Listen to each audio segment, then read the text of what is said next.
close range is really good. So coming around the close combat, you should always win that kind of engagement. But it's the fact that it can work with a 4x scope and you just get a nice range battle without having to switch your weapons out. Especially given the central point of our circle possibly might see us ending in Los Leones. I mean, D-Man was in here earlier in the day talking about how he loves these city endings here on Miramar, so we might see it. Okay, well, if D-Man loves it, I don't want it. Okay. So we need to be polar opposite casters for this. So Los Leones, go get wrecked. I want to go near Picardo. I want a better finish.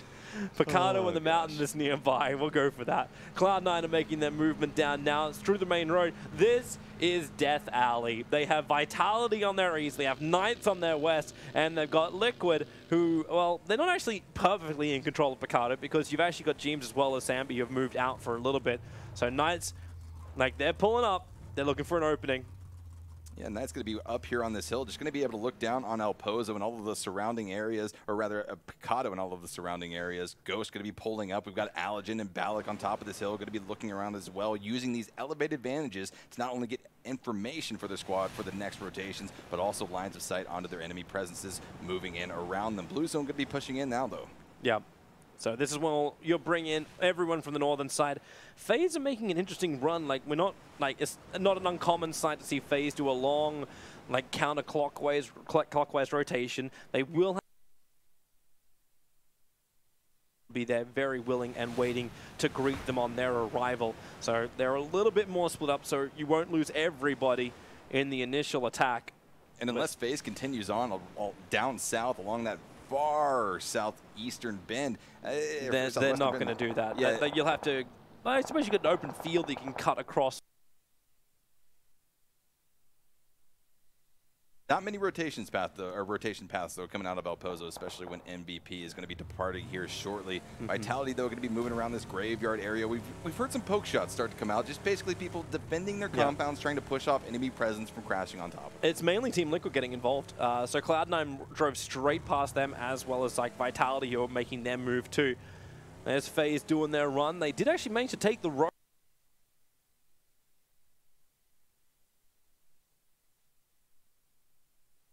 to the metal and just hear that beautiful engine roll as Moleman just to move very quickly on the bike.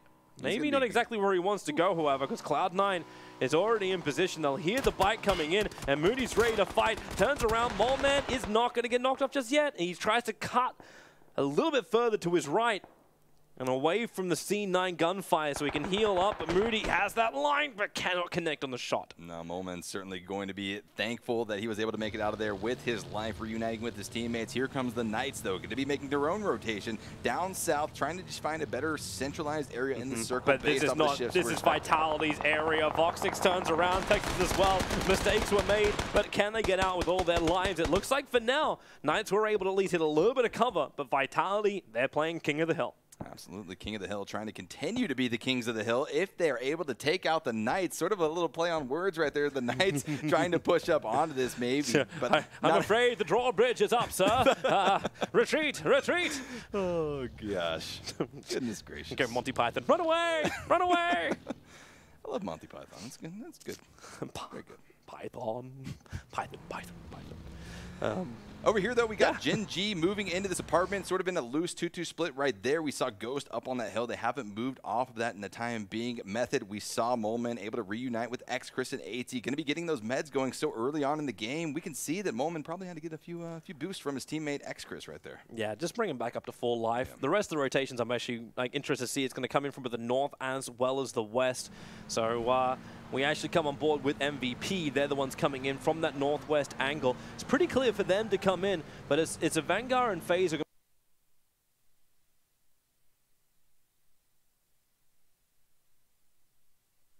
to be clashing over on the west. As Enters coming in through the north, they're going to bump into the backs of both WTSG as well as Knights, who are in this almost crossfire position. Vitality is battling against both C9 and Knights, and Liquid are shooting at anyone that wants to poke up their heads as well. So there's a Vanguard cutting through. They're going to take the Divine place, the Churchill.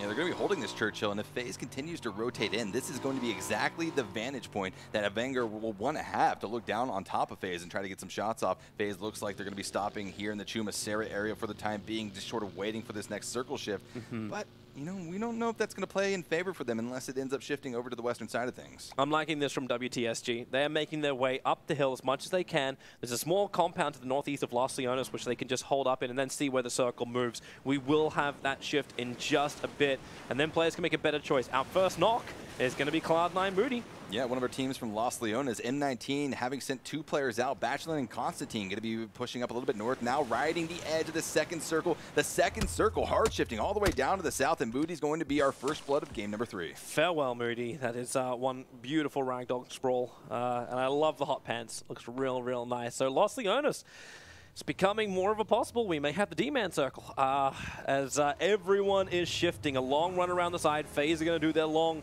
rotation as well. WTSG already on the move. They can hold the northeast side, but they need to move in quickly because Tempo Storm as well as Entus are coming in behind them. This is the road where we ended round 2, where WTSG had a great position on this hill. Choice is, do they try and gatekeep? Do they take the same position? Yeah, if they stop right here, and if Tempo Storm does... Oh, Tempo Storm is actually going to continue down along this dirt road, meeting up with Maluk around that eastern side of things, but certainly OGN behind them has to make that exact same trek, and whether or not they're going to cut into that northeastern side of the circle, we'll have to wait and see. We certainly welcome to South George in a position to be an extreme threat for those squads trying to do so. Knight's going to be bombing in as well. That's a road vehicle, Kramer. A road, like a road warrior, not a hill warrior, or else it would be changed to the name. The dice aren't supposed to be that chaotic, you know? Yeah, if the dice go the wrong way up, you know there's something wrong with your car. Yeah, we had a quick look towards Genji as well just previously. They're in a very nice position to the southeast of Los Leones, so they're going to be feeling very happy with their position. Method are forced to go into town, as it looks like M19 having a couple of problems as Hypoc. That's this rogue Optic player. Everyone else from Optic have already gone on top of the hill. So they're going to get a better angle to look down onto the M19 players. Yeah, we saw M19 in that 2-2 split just about a minute ago, but as soon as that circle shifted down south, they took Bachelin, they took Constantine, and immediately brought them back in to the centralized area on the circle where they were able to kind of hold on to this position and look around. Ghost going to be favored, at least with this crate, going to be picking up an M249 in that full level. Most southern team of Vanguard will contest them for this as well, but Entus are going to be coming up the road right next to them, and this will give that opportunity for fire, and Knights are going to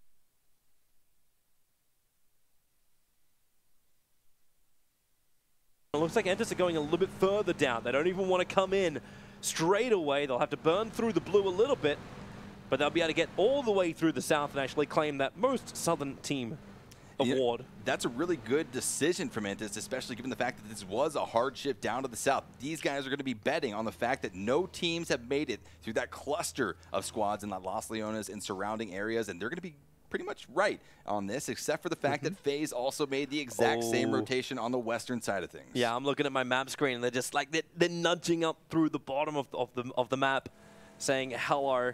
But yeah, there's that eastern road that we're talking about. So Ghost, they at least hold the compound quite securely, and Knights are doing the same kind of run. Kramer and Vox are going in pretty early on.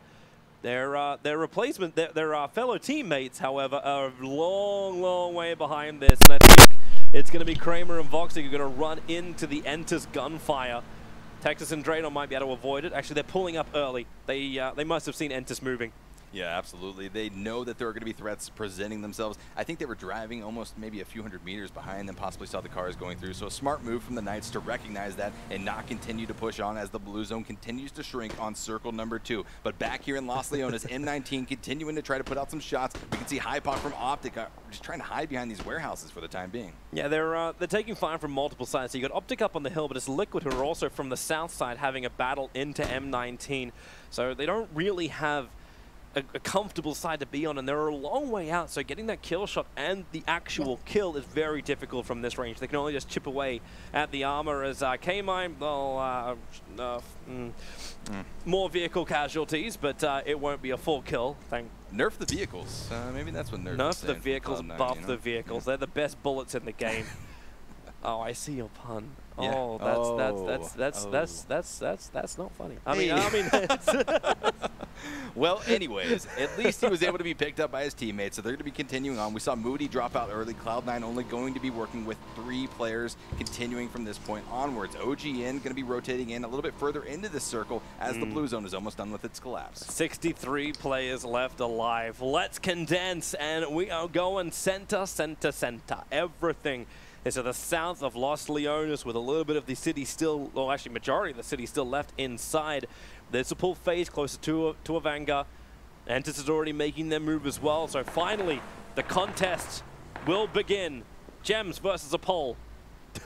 IPOC on top of this massive container, going to be drawing fire from Constantine and the rest of M19 as he was taking some shots at Liquid pushing up, just trying to send them off on their own way, trying to push them off of this location. It didn't work. Yeah, of course, Liquid knew that M19 were going to be up here. They couldn't make the straight run up without risking their lives, but it gets them inside the circle. Quite nicely positioned, in fact, to see where the next shift will come. As we watch Ghost run the eastern side, Tempo Storm making their way in right now. Maluk is already in where he is on the screen, but Ghost, they're copping some fire from the side. Not exactly what they want to be involved in. Yeah, Optics seems to have spotted out Ghost, who was looking down in Tempo Storm's direction. So all, or at least 3 out of our 4 North American teams going to be engaged in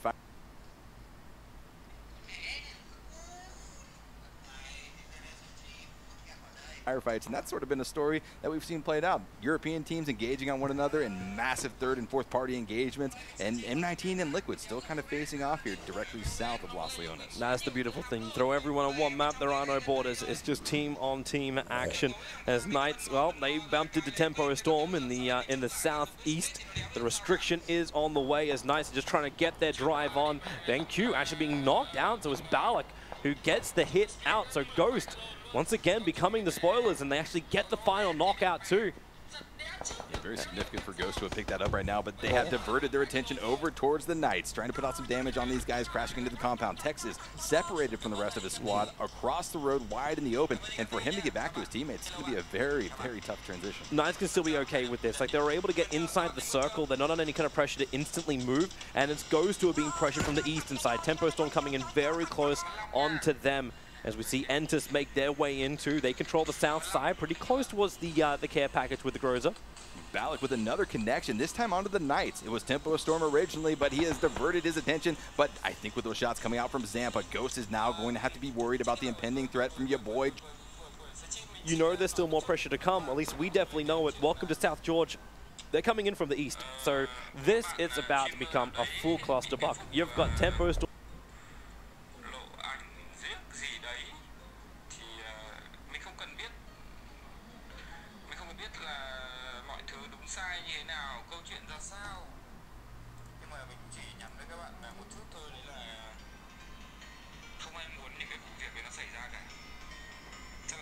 Some of them, half of them opting for this Los Leones finish, the other half going extremely far south, trying to ride these edges, almost hoping that there would not going to be a large concentration of teams, but with so many of these teams having the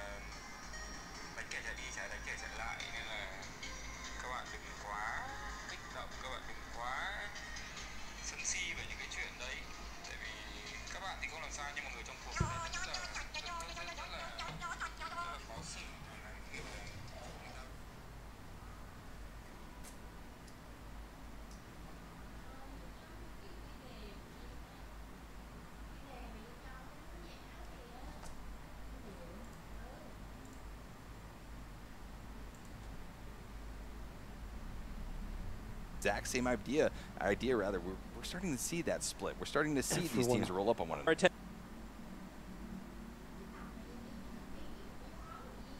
Attention, your boy Dre, he's on the hill, as well as Maluk. So WTSG, that's not we're just talking about. Zampa just wants to get the hell out of here, taking shots, but still surviving. Maybe not for much longer, however. Genji have an angle. He'll hit that deck, but Larsen's there. As Gaxi does the job. Tempo Storm eliminated in 16th position, but now it's WTSG. Just because they get the kill into Tempo Storm doesn't make the position any better for them. Yeah, you might be putting out damage, but you are...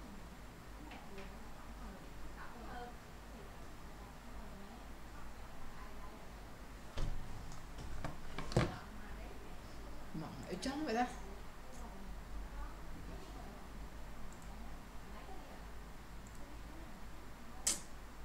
a couple of extra hits. Voxic will be the first one to be knocked out by Yak. In fact, actually killed off as well. And with those shots coming out from Entis right now, they're going to be sitting Knights almost directly into either Ghost or Optic. The crossfire will be coming out from these two squads as they just try to get out of dodge. Seonjang gets the knock. X is in real trouble. Getting chipped, and goodbye. Stolen. McCoy actually stole him. All right, well, that's an easy 7 points for Ghost. This is what you expected. I mean, putting out so much pressure from Entis, and Ghost was able to just capitalize on the Knights driving almost directly into them. Looks like Krema and Draydon were able to rotate a little bit off to the west of this engagement and get to safety for the time that being. That grenade would be real nice from Stab. No, doesn't actually get Method. They got inside the compound in time. Stab wants to open up with the AK. Again, can't find the line. Starts prepping the grenade, looking for the long toss. We come back with Ghost, who are mopping up Gaxi. WTSG still tossing for that position on the southeast corner, but just can't claim it. Ghost, they have the lines, but here's that C9 Method. Battle going out. Everyone's being knocked down. Nerf is at least getting picked up for the moment, but Rafi and X-Chris not finding that moment. Stab was taken out totally. This engagement almost at a standstill as both of these squads are trying to recover off of this and try to reset the fight. Able to get the res onto Nerf, but the grenades are keep coming in. Nerf heard the grenade, pushed off from it a little bit off to the left of this cylinder. Dropped down to about 10% HP. K-Mine, though, coming on a nice flank. He would have been in more trouble if that nade came off the top of the container, but it doesn't happen. Genji, more issues as well as Forever able to bring down Wicked. Method, this battle has to finally end. WTSG, their remaining players, still on the run up the mountain. They've got Ghost coming up on their left flank. Larson, he can outrun the circle at least, but that's the M249 of McCoy he wants to put to work. Yeah, but they are going for the run, but this is just a horrendous position. They have to go hard west or else they will not be able to outrun the circle. But 4 teams contesting for the exact same position. A fantastic nade from Nerf, at least able to keep this contest going between Method as well as C9. This hill is drawing so many different squads to it. We saw that there were many different squads, at least in the area, but with this next circle, everyone is trying to get this elevated advantage, trying to get this information out. McCoy's got the M249 prep, just trying to get the information that he knows. He was shooting at Welcome to South George just a minute ago. He knows they are on this hill somewhere. Now, Vango is able to eliminate Enters in the meantime. They control the southern part of the circle. As Vitality, they're the ones who are the gatekeepers. They hold the eastern side. They've got help from Optic on that southeast. And Ghost, it is the worst position that they could be in. There's no way to get out. They're tanking up the blue, and they cannot get past the small cart. It's the little cart that couldn't. Yeah, Vitality just really in this loose split. They've got all of their members kind of spread out, just looking into the blue where all of these teams are just trying to make their way out. 4 a.m. Welcome to South George. Ghost Gaming. Balak was knocked. Turtle going to be trying to get that res right now. We can see just how hard this blue is starting to chunk. Larson out in the distance, going to be trying to spam those first aids, trying to make his way in. They got almost no time as well. Like, the chunking is hard, but in 47 seconds, the circle's going to come in closer. Jazza finding heads everywhere. It's just who can clean up the kills. 7 points apiece, 4 a.m. At least they have the edge. They're so close to Vitality. If Vitality knew, they would look down the edge and just claim themselves 2 very quick kills. And just Monkey, no. Forever and CPT, they're there to survive. Cloud9 will not, however. K-Mine, the last one who knocked out by MVP. As Avanga versus Optic, the battle for the southeast corner is alive. Unlike Avanga, one last player to keep the contest going. Got 12 teams left, 33 players going to be alive as Optic continues to try to wrap around this compound, trying to spot out the remaining members of a Vanguard. Nuktiv going to be dropped down here into the shack, just trying to peek, trying to find if he can make a safe entryway in. He needs to act quick, though, because some other threats are going to be presenting themselves from this southern edge if the Knights don't continue to opt around that eastern flank. But with this next circle shifting so far over to the west, we have some other teams that need to worry about their own transition as we see Welcome to South George drop down and eliminated in 12th position as Larson goes out to the blue zone. They could never find a way in. They tried, they found the buggy, but could not find enough speed. So that center circle where M19 and Liquid have the best position. Method has managed to get the corner on the northeast. As you watch 4 a.m., they're running the blue, but in front of him is Loki. To the south is Vitality. They're just going to get real clustered real quick, and Method will be the ones to capitalize on the position. There is the initiation, and goodbye Loki. There has been many lives claimed around that little encampment. Yeah, there certainly have been. That spot in particular has been an absolute graveyard, and as the blue zone will be pushing in, we're starting to see the final rotations try to come out from 4 a.m. Vitality still holding off any type of push coming off of that northeastern side. Back down here, though, to the southeast at Vanguard and Optic, still trying to square off in this. Liquid being in a dominant position as well to hold off Inductive's push. Yeah, and they're able to get the knock onto Jempty too, so FaZe are a little bit more cautious about pushing forward. This method position actually doesn't look as good as you think it may be. 4 a.m. They're trying to do the long run through, but CPT could not tank the circle for that long, and it looks like Forever is just posturing for position. But Vitality, they've got a rock. They've actually got cover to close the distance into Method, and we can have a real great contest for this compound. Yeah, we had previously seen in that Method compound Liquid inhabiting it, but once that circle ship came out, they went immediately over into the west, into that warehouse. Forever, he's going to be going down and out. He knew that that was his time, and so he put a little spray into the wall. Sure. Accuracy counter doesn't at least. Like, we got no stats on that one, but that would have... Jackie recoil video coming out right there. Would have messed with it a little bit. Well, Vitality, the circle is there, and Method in the better position. Vitality have to push over. They still want to have this long battle. They have a great line of fire from Monkey looking over towards Optic.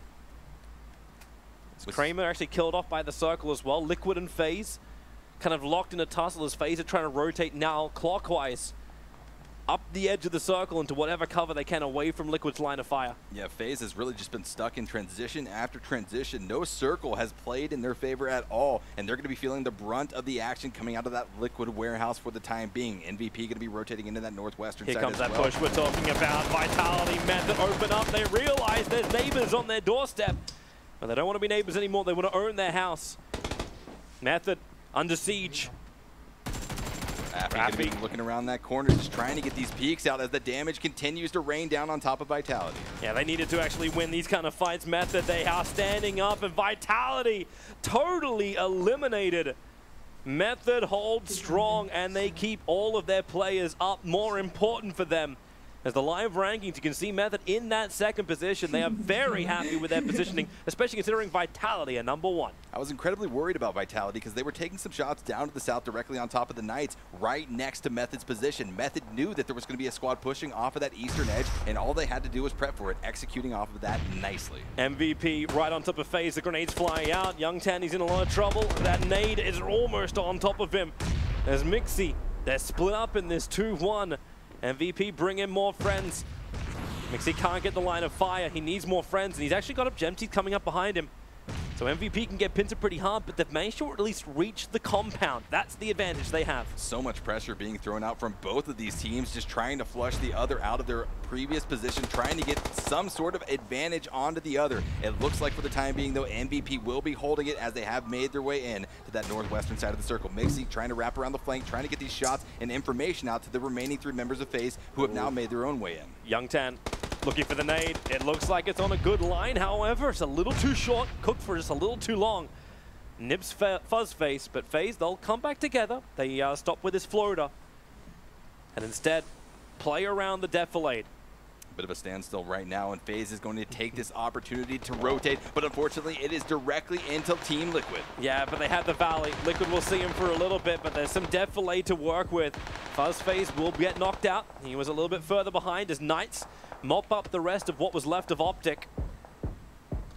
And FaZe, they're pushing. FaZe is pushing. They want this. They know exactly what has come out. Scoom was able to get that mini 14 shot onto FuzzFace, reducing them to just 3 members remaining. What do you do here, FaZe? MVP has realized that FaZe is pushed off, so they push up. They look for their opening. The best thing that can happen to FaZe right now is Liquid as well as MVP start to engage, but it does not happen. MVP had the line of fire onto both with no real problems. Scoom was actually killed off, however. Woo! The brothers are going at it right now. They were able to get a knock on one another, so you know that's a little bit of rivalry that they might be dealing with when they get home. Well, like, yeah, hopefully they still don't live with their parents at home. Come on, they can share an apartment. We're all grown men right now. Yep, depends how close they are as brothers. That's right. Sure. Exactly. They're twins as well. So well, Liquid have managed to at least hold the line. 3 players up, fully meted. Mixie has the smoke to give him some cover. Doesn't really have a lot because those boards are just so separated. The circle is on top of M19. Everyone apart from M19 must move. Method's edge of the compound will remain in, but this is now where the suicide runs begin. Jeems getting clipped around the edge. by MVP. They want to hold the line. They're looking for more kills. They've only claimed 2 so far in this round. And this is the point. They've got so many lines of fire, and the circle is pushing Mixi out. He's got no other choice. It's fight or die. And right now he's choosing fight and die. Mixi's just trying to get a quick knock on one of these players from MB3, trying to push them off as far as possible. Not going to be able to do so, and FaZe is going to be eliminated in 7th place as the Blue Zone continues to shrink. That last remaining player from Avanga, Liquid are running around the back of him for the moment. Draydon's also been playing a very, very stealth game on the southeastern side of the circle. But this is open areas. Vehicles exploding, the grenades from MVP, they're pushing. They want the kill from Liquid. Inactive. Oh, it's a cheap 7 points. No, he took a lot of fire. It was actually, no, it was Alpaca's nade that was able to reach through and kill off James and O10 doing the work. MVP, they are more than capitalizing on this situation. Yeah, Youngtan going to be wrapping around, almost dropping on top of Ibiza and Samty. Opts to reunite back around the western side with his teammates, and Method now pushing in from this northern side. Method has just been hanging out in these cement buildings. They've had no care in the world for any of these engagements popping off on the southern side of things. Yep. M19 would love to get in some of these engagements. Position is one thing, but 0 kills is another. Method, they're pushing their way through. Example, maybe seen in just a second around the corner of the barrel at the boxes he's hiding at. But Method, they play the cover. They play the edge of the compound as Liquid play smoke game.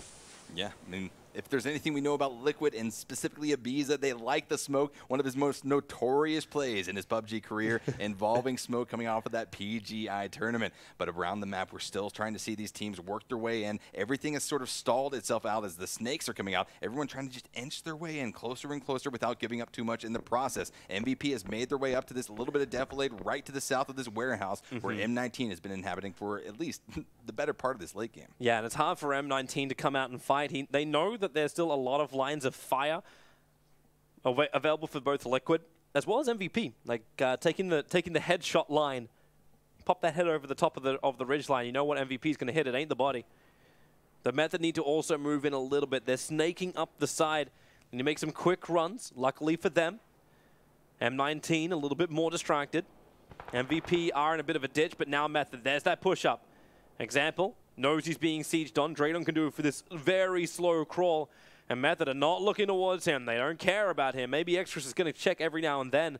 But for now, they need to focus on the clearer problem, which is M19 inside the warehouse. Yeah, Example and his teammate sort of pushed up at the northern side of this warehouse, while their remaining teammate, the third teammate of this squad, M19, is sort of watching both of those players' backs. You can tell that the strategy is being employed. Draydon going to be able to sneak in through this smoke, trying to secure a position in this circle for the Knights, but he's almost spotted out by X-Chris. He sees Draydon.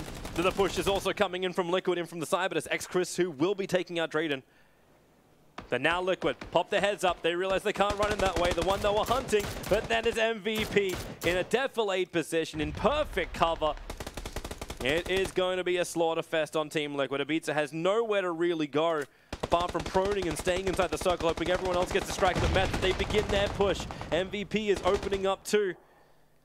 Once again, we find ourselves in the final circle of the game. 20 seconds until this blue zone will be fully collapsing in on itself. So this is where all of the action is going to come out. It is really up to one of these teams to get the dominant lines of sights on this entire area, and that's who's going to be walking away with our chicken. And it's the southeast corner of the compound. That's where they have to move. M19, no one really has power here. It'll force MVP out of their deflate. It'll force M19 out of the compound, and they'll force them even closer. As example, oh, we need to hit that. Mole Man, so low on life. He'll get the first aid off. Example, does he want to push it? He feels like he connected pretty hard. 80 as well won't get through, and now the problem is MVP. They are poking their heads up. They found the angle, and they found Example. You give MVP this window. They heard the opportunity. They are going to capitalize on it, and just like this, Pang is going to be dropping threats on top of Example and the rest of M19. They save Method. They actually save Method in such a big way. And you wonder how long it's going to be before Ibiza is able to do something very, very similar to M19. The circle condenses, 1:15 left. 80 able to find that angle onto a lead player, and everything is going horribly. Here's Constantine, the only player left for M19. He was the back position player, trying to watch the flanks of both of his two advanced members on his squad. But Liquid. It is going to be extremely tough. Liquid wiped out. MVP continues to try to siege onto this warehouse. Yeah, they've got such great lines through the doors in no real risk at all. It's like our Packer is actually crawling forward, trying to get some more information for MVP to work with. X-Chris is in the corner, but there's not many people who are still left up really fighting. Everyone else is ticking. It actually looks like a 1-1 and a 3 left over. No, 1-1 and a 2. 4 left alive. Do the math, Toby. As there's your run. X-Chris waiting on the corner, but they look in and knock him down, and that is it. MVP. People were looking for them to step up. Yeah, that's exactly the win that we expected to come out of MVP after their dominant performance in our qualifying round right before this final stage took off. Yeah, that was a rough round against. Liquid got 4, M19, who looked like they had the better position. It just wasn't to be the case. Too much crossfire coming in from both Method as well as MVP, and they're the ones who take first and second position.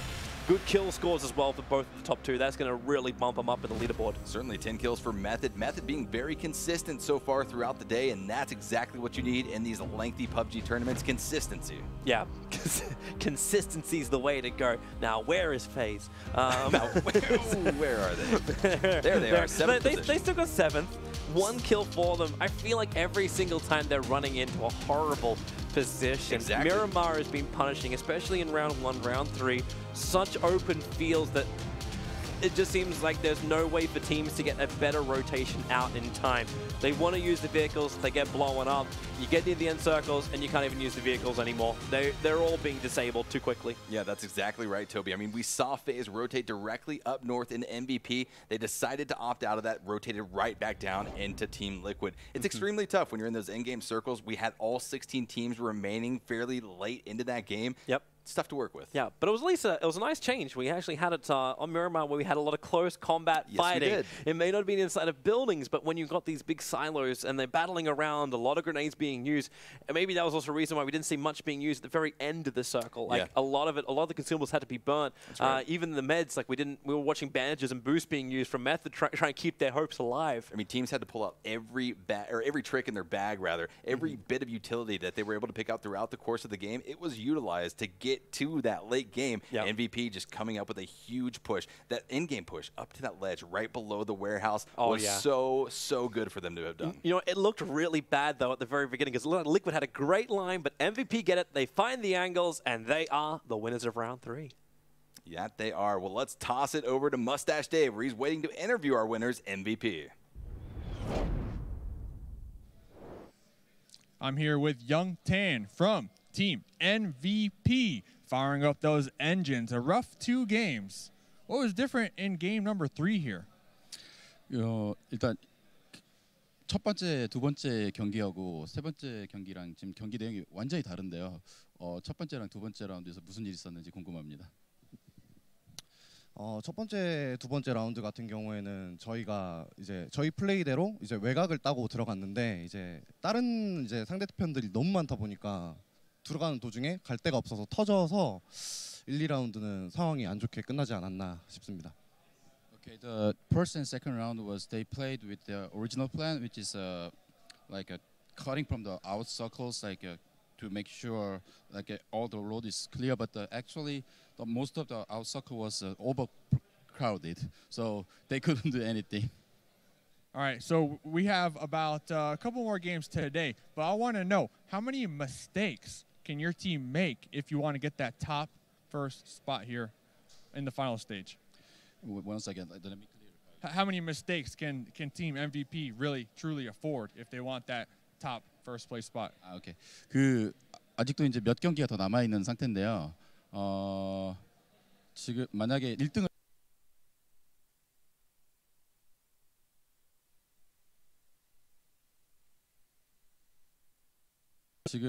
1등을 하기 위해서 이게 경기를 하다 보면 실수를 할 수 있지 않습니까? 몇 개의 실수까지는 허용하실 수 있을지. 우선은 경기가 이제 스타레더인 만큼 이제 저희가 1등을 하려면은 몇 개의 실수가 아니라 실수가 아예 없어야 된다고 생각합니다, 전. So he clearly said this is a very top tier teams competing, and the competition environment is very intense. So if they want to make the chicken, there will be no mistake at all. Yeah, let's talk about that for a second. Compared to the qualifier stage, how tougher is the finals? Yeah. 예선전하고 비교해서 지금 이제 본선이 얼마나 더 어려운지 좀 설명 좀 부탁드리겠습니다. 우선은 예선전과 본선의 차이를 이제 말씀하자면은 이제 우선 본선이 가장 어려운 건 사실인 것 같고요. 예선전에서는 이제 저희가 외곽 따려고 했을 때 들어갈 공간이 많았는데 이제 본선에서는 이제 다들 그렇게 들어가니까 힘든 것 같습니다. 네. Yeah, obviously the grand final is tough as hell, like obviously. But if technically compare between the round 1 and the grand final, it was that the kind of the space from the out circle to the into circle. So the grand final is really difficult to find the free spot to they heading in. All right, well, there you go. That's Team MVP Young Tan and their first chicken dinner here in this event in the finals group stage. Hopefully more chicken dinners will be coming out for Team MVP. But for now, let's toss it to the desk to break down that game. Young Tan saying there with Dave that, all right, maybe we've stopped the plan that we had for the first and second games because things were getting overcrowded. Where they like to be is at the top with chicken dinners and sometimes at the top even without them, just through consistent performances. So that's the MVP that we came to enjoy either here in the arena or wherever you were. Toughies, when you were lounging back and watching. I was performing a wedding, but I watched all the games, and that was the thing about MVP is they evolved game to game to game. You saw them get better throughout the day. They changed it up. The first 2 games weren't working, and they found something new. And I think, you know, in the Cloud9 winner interview that we saw, they said, who are you scared of? And while he mistakenly said MVP was a CIS team, he said we're scared of MVP because they have sort of, I think, caught people off guard with the speed at which they adapt. They're not traditionally a first-person team. They're not traditionally winning in this mask, but they're doing really well. Good work from MVP. We'll see more of their action. But first, we're featuring with NVIDIA the fun that Tempo Storm had as they left that game too soon. So not a lot of fun, to be honest. Really unfortunate for Tempo. And you know, for all of our North American teams really today, I mean, we saw game 2, Tempo and Cloud9 making their way all the way to the end, but Tempo getting a little bit of circle luck in those first couple of games, not getting it this time around, coming out in 16th place. They've been making bold adjustments. They've been doing some good rotations. This one, like you said, there was a really hard shift. They sort of had to chase at one point. And then they run into what we keep seeing, which is this North American on North American violence. I think they ended up coming up against Optic at one point, and they got sandwiched with WTSG, and Ghost was third-partying them. That's what it was, Ghost and them, and the third party coming in from Optic. So they just sort of kept running into these roadblocks, and I'm not sure that they could have done much more than they did. They just, sometimes, every time you try to rotate, someone is always there, and that's the danger of a hard shift. Yeah, it's just what MVP was saying. You know, anytime you try to find a place inside this circle, it just doesn't seem to be there unless you just go into one spot and then it just hard shifts on top of you. I know you were kind of giving me hell about this, but there's been so many hard shifts in these first 3 games, and it is, I mean, I can't imagine how difficult it is for some of these teams to have to make their way in once they find themselves on the wrong end of a hard shift. It is, and we feel bad for the players when we see a hard shift. Sure, it's more entertaining for us sometimes as a viewer, and some of the best teams in the world will tell you that the best teams adjust, right? You are the best because you win when you don't get the circle, not when you get the circle. Right. And that is to say, I think MVP did that, and we'll talk about them in a minute. Tempo Storm, they tried very hard. Zampa tried to cross the road, but unfortunately, just like last time, maybe this is the curse of the feature, Matt, that we're seeing coming out. Tempo gets 16 with 0 kills. We saw Vanguard in the same situation. Yeah, during our first 4 days of this tournament earlier on in the week, we did have a few moments where perhaps it's also felt like a curse on some teams as well. But that's Tempo Storm's 16th place and no kills. Yeah, they're going to get the slow clap for turning up 5 points for that one. Here's the highlights with everybody else, thanks to NVIDIA. So, and now we get to kind of go into the meat and potatoes of this one, Poro. It was an interesting match. We thought of maybe a Los Leones circle, but it shifted away from that. And we saw some really good plays from a couple of teams. And I know we'll get to MVP towards the end of this, but they played the opposite of what we talked about. They worked the hard shift in their favor and took fights. Yeah, and I mean, and it's something that you've seen them do all throughout the qualifier rounds, really, is they find the perfect angle to get in, and they don't really get involved until they absolutely have to, and when they do, they finish quick. So that fight that we just saw, FaZe takes on Liquid, was a direct result of MVP's style of play. They controlled their vector. They let anybody come into their area. In fact, FaZe tried to push them. They were thinking about grabbing this warehouse just north of where this fight's breaking out right now, and instead, they took the fight, they pushed down to FaZe. FaZe very unaccustomed to what I'm seeing from them, walked away from that fight and went to Liquid. MVP, to me, has been evolving and playing aggressively like I'm used to seeing from FaZe. So it was a little bit weird to see sort of, I was excited. I was here, I was like, oh, this is going to be a good fight. And then FaZe ran off to fight Liquid instead, which says a lot. Liquid, arguably, you could put FaZe 1 and 2, right? Like best teams in the world. The fact that they would choose to fight Liquid over pushing uphill to MVP is a pretty interesting decision. Well, pushing uphill is always going to be hard in the first place, right? So, and once they, I mean, I think they had an idea of who it was that they were going up against, and they saw that MVP was holding that high ground, really doubted that high ground was going to be given up anytime soon. So why push into that when you can just turn around and pay attention to the random 2 other guys that are a little bit easier to kill, maybe? Your eyes aren't deceiving you, by the way. That is Porosaurus, who's now joined us on the desk as Avengers stunt double. Yeah, so glad to have you with us, Poro, along with Toffees and myself. Yeah, so let's talk about FaZe. Yeah. Are they coming? Because I thought they got on a plane from Hong Kong and were here with everybody else, but I'm not sure. And talking of stunt doubles, who's in the arena? So last time FaZe played in StarLadder, they came from a Eastern third-person tournament directly to StarLadder. It's tradition. And won. So they're doing it again. So they like to do. They also had a really rough first day. In fact, the last time we played this season, Liquid had an insane first day, and FaZe struggled. And then FaZe came back in FaZe Sunday fashion and won a bunch in a row and sort of pushed everyone else down. So yes, FaZe is struggling, but we know 2 things. We know FaZe doesn't do well on day 1. We know that they have a sub and a sick player, and we know that they're not great at Miramar. That's 3 things. Yeah, I forgot about this. You took away every single point I might have wanted to try to make there. Porosaurus, any points you would like to make? Every single one. Are there 3 points you would like to tell us about FaZe? Yeah, they typically build up steam over time, and they are playing with a sub. So, and you know, maybe that's something that might have an impact on why they didn't push 4 AM the way they want, because you know you are playing with Gustav, who's obviously a fantastic player in his own right. I mean, he's shown that already in this first couple of games, but maybe that communication right there on those instantaneous quick fights isn't. And there's a value to what this. It needs to be. That pullback was a Dignitas style of pullback, in my opinion. And I do so Gustav is a caller for Dig. FaZe tends to sort of have a loose calling system, but they fall in line with whoever makes the first call. So it is very possible we might see Gustav sort of take an IGL role at this tournament, not on purpose, but just because he's used to having a snap call. Yeah, but I mean, doing that with a team that you are standing in too.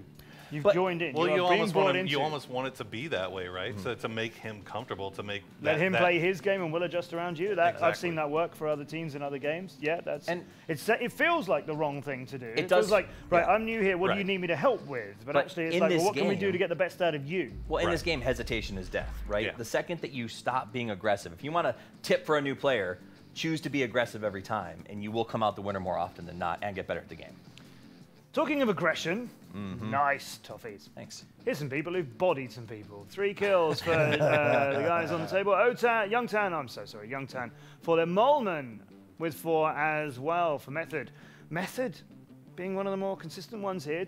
Second in this game, second in the last game. 10 kills in this game, 9 kills in the last game. I'm going to say I jumped down the throat a little bit on Molman for the last play at the end, hitting in the blue. But he has been fragging very well in this tournament and is playing really nicely. Team stats comparison, top 2 teams, 10 kills apiece. Pretty big damage differential there with Method, because I think they had a little bit of a harder push than MVP did. Well, we saw that in the last game too. Their damage was way higher compared to the number of kills. I gotta be. Their drop patterns are driving me absolutely nuts. I have no idea what they're doing half the time.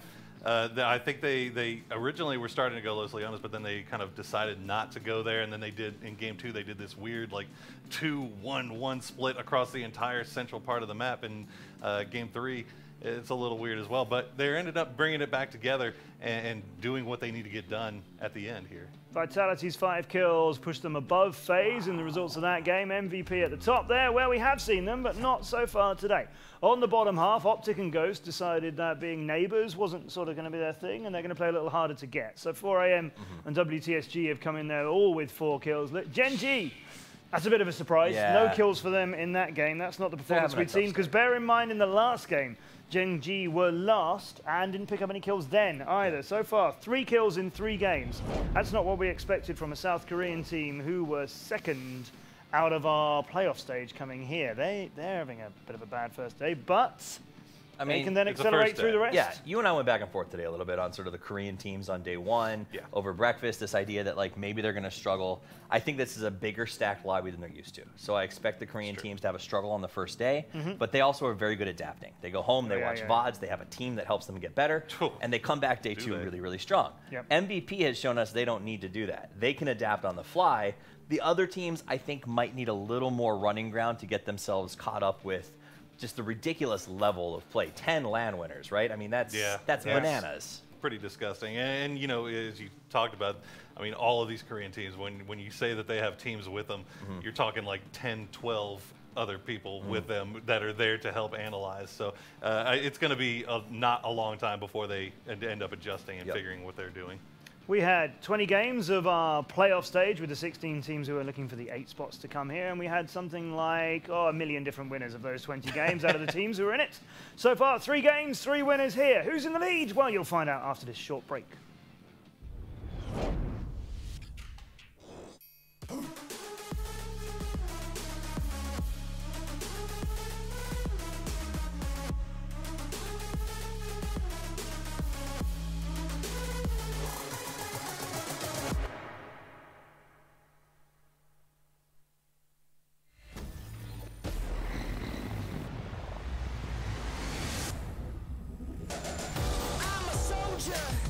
I'm a fighter.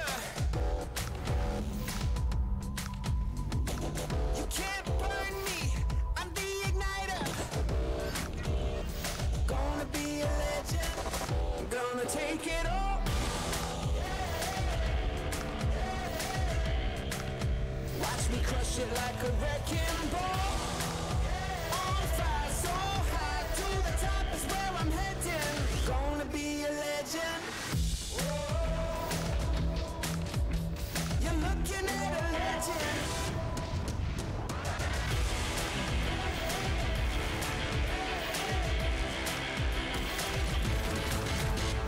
Gonna be a legend.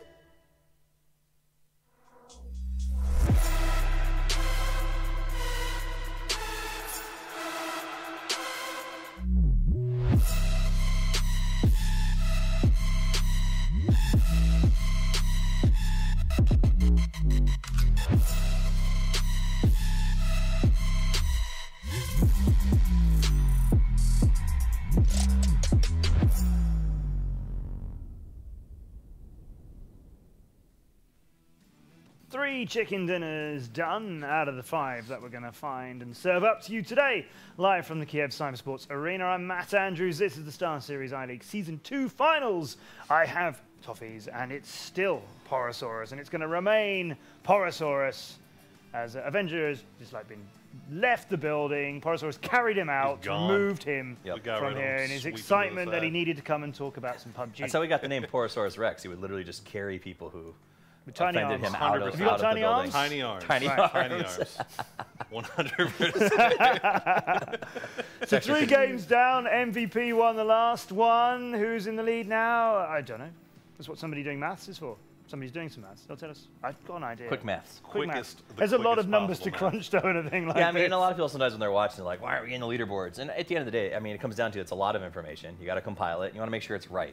These teams are tracking their progress as it goes, right? We have 16 teams, all very concerned with standing. So you put up the wrong standings, you have the wrong numbers, and it could really negatively impact someone's performance. That will not so happen. I'm just saying, making the tournaments that make sure that it's right before they post, it's a good thing. I know it slows the process. I mean, I'll tell you one thing. After last game, 4 North American teams in the bottom side of the leaderboard, they're making sure they want to get every kill point attributed to them that they can possibly get right now. Why is that happening, Poro? I mean, you're a North American expert, and the guys are not doing well. No. You know, I wonder if it's maybe a little bit of just getting tired from the pressure from trying to make 8th for a couple of the teams from the qualifying rounds, and then you know, C9 coming straight from Hong Kong. But here we go. As most people, I reckon, could have guessed from the consistency that they've shown, Method are in the lead, but with a bigger gap than you might have imagined. But that's held the points, 225, remember, for a win, and 7 for kills. And so far, they've clocked up 23 of those. Vitality in 2nd place, which is a good showing for them after having won the first game, but then being 9th and 9th, and no kills in one of those either. Liquid are in 3rd, M19 are up there too. Tempo Storm MVP, Cloud9 OGN round out that top half, mostly populated by some Season 1 teams, but some of these recent guys from the 4 days we had earlier are showing up. Now look at Method. We keep talking about their damage. We keep saying how much damage they've got in relation to their kills. Look how far they are over Vitality. And part of this is their drops and the way that they're rotating is they're having to get involved with fights a lot. They may not be getting the kills, but they're definitely hurting people badly. Vitality has made some really smart plays. I think that the calls that I've seen come out of them have been very, very strong today. And this is a team that I'm looking at as we go towards the future. So Vitality's been around forever. That's why we're so happy to see the first win. I mean, they were, again, when they were against All Authority, they were like Guerrilla Corps, right? Like one of the first teams to market, to really buy into sort of the pro scene. Yeah. And to see the name Vitality sort of re-emerging is an exciting time. Yeah, I mean, you can't deny that over the past few months, you know, Vitality started just kind of degrading, and then they started playing poorly. But you know, now with the 2 new substitutions, which I mean, I think absolutely needed to be made. You know, you could argue that which players needed to go back and forth, but the end result now is you're seeing them play a lot cleaner. You're seeing them play a lot more confidently, and you know, seeing them win games. I think they'd tell you the same thing. Like, I think that these guys know that it's changed. They were hurting over the change. I talked to them in Austin, and they were like, I don't want to have to do this. We're so close as family. But I think that they would tell you that a change had to happen, and the future is now. The future of Team Vitality with the change. Let's hear it from them. Hello, my name is Yannick. I'm a player for Vitality. Monkey is more like the clowny one, Shadow the serious one, and Jazza the one with the least discipline, I think, but also a real skilled player. So Vitality made changes in the roster. It was not an easy decision for them. I took them, they played together for 1 year. I think this is really respectable. Like no other team played for that long, except FaZe. And maybe us considered as Rogue. We also stick together for 6 months. I think this is like a really long time. In the end, they decided to split up because it didn't work out. The results weren't that good, and they just needed like fresh blood in the team. I think in this meta, you can play passive and aggressive. I think we have some really good example from the qualifier in StarLadder already. You see M19 as a really passive, in my opinion, passive team in the beginning, going into the late game really aggressive with good car rotations. Then you have like some other teams which play slow, the edge, and they still make it work. So I think both playstyles are really working really well right now.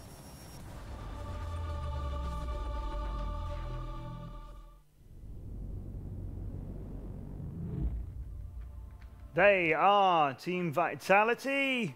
Good indications there of the different personalities of their team who haven't been together, you know, as long as some others, and replaced a team who had been together for some while. Here's their tournament stats so far. Shadow1K's got 5 kills and 4 knocks and a lot of damage for that.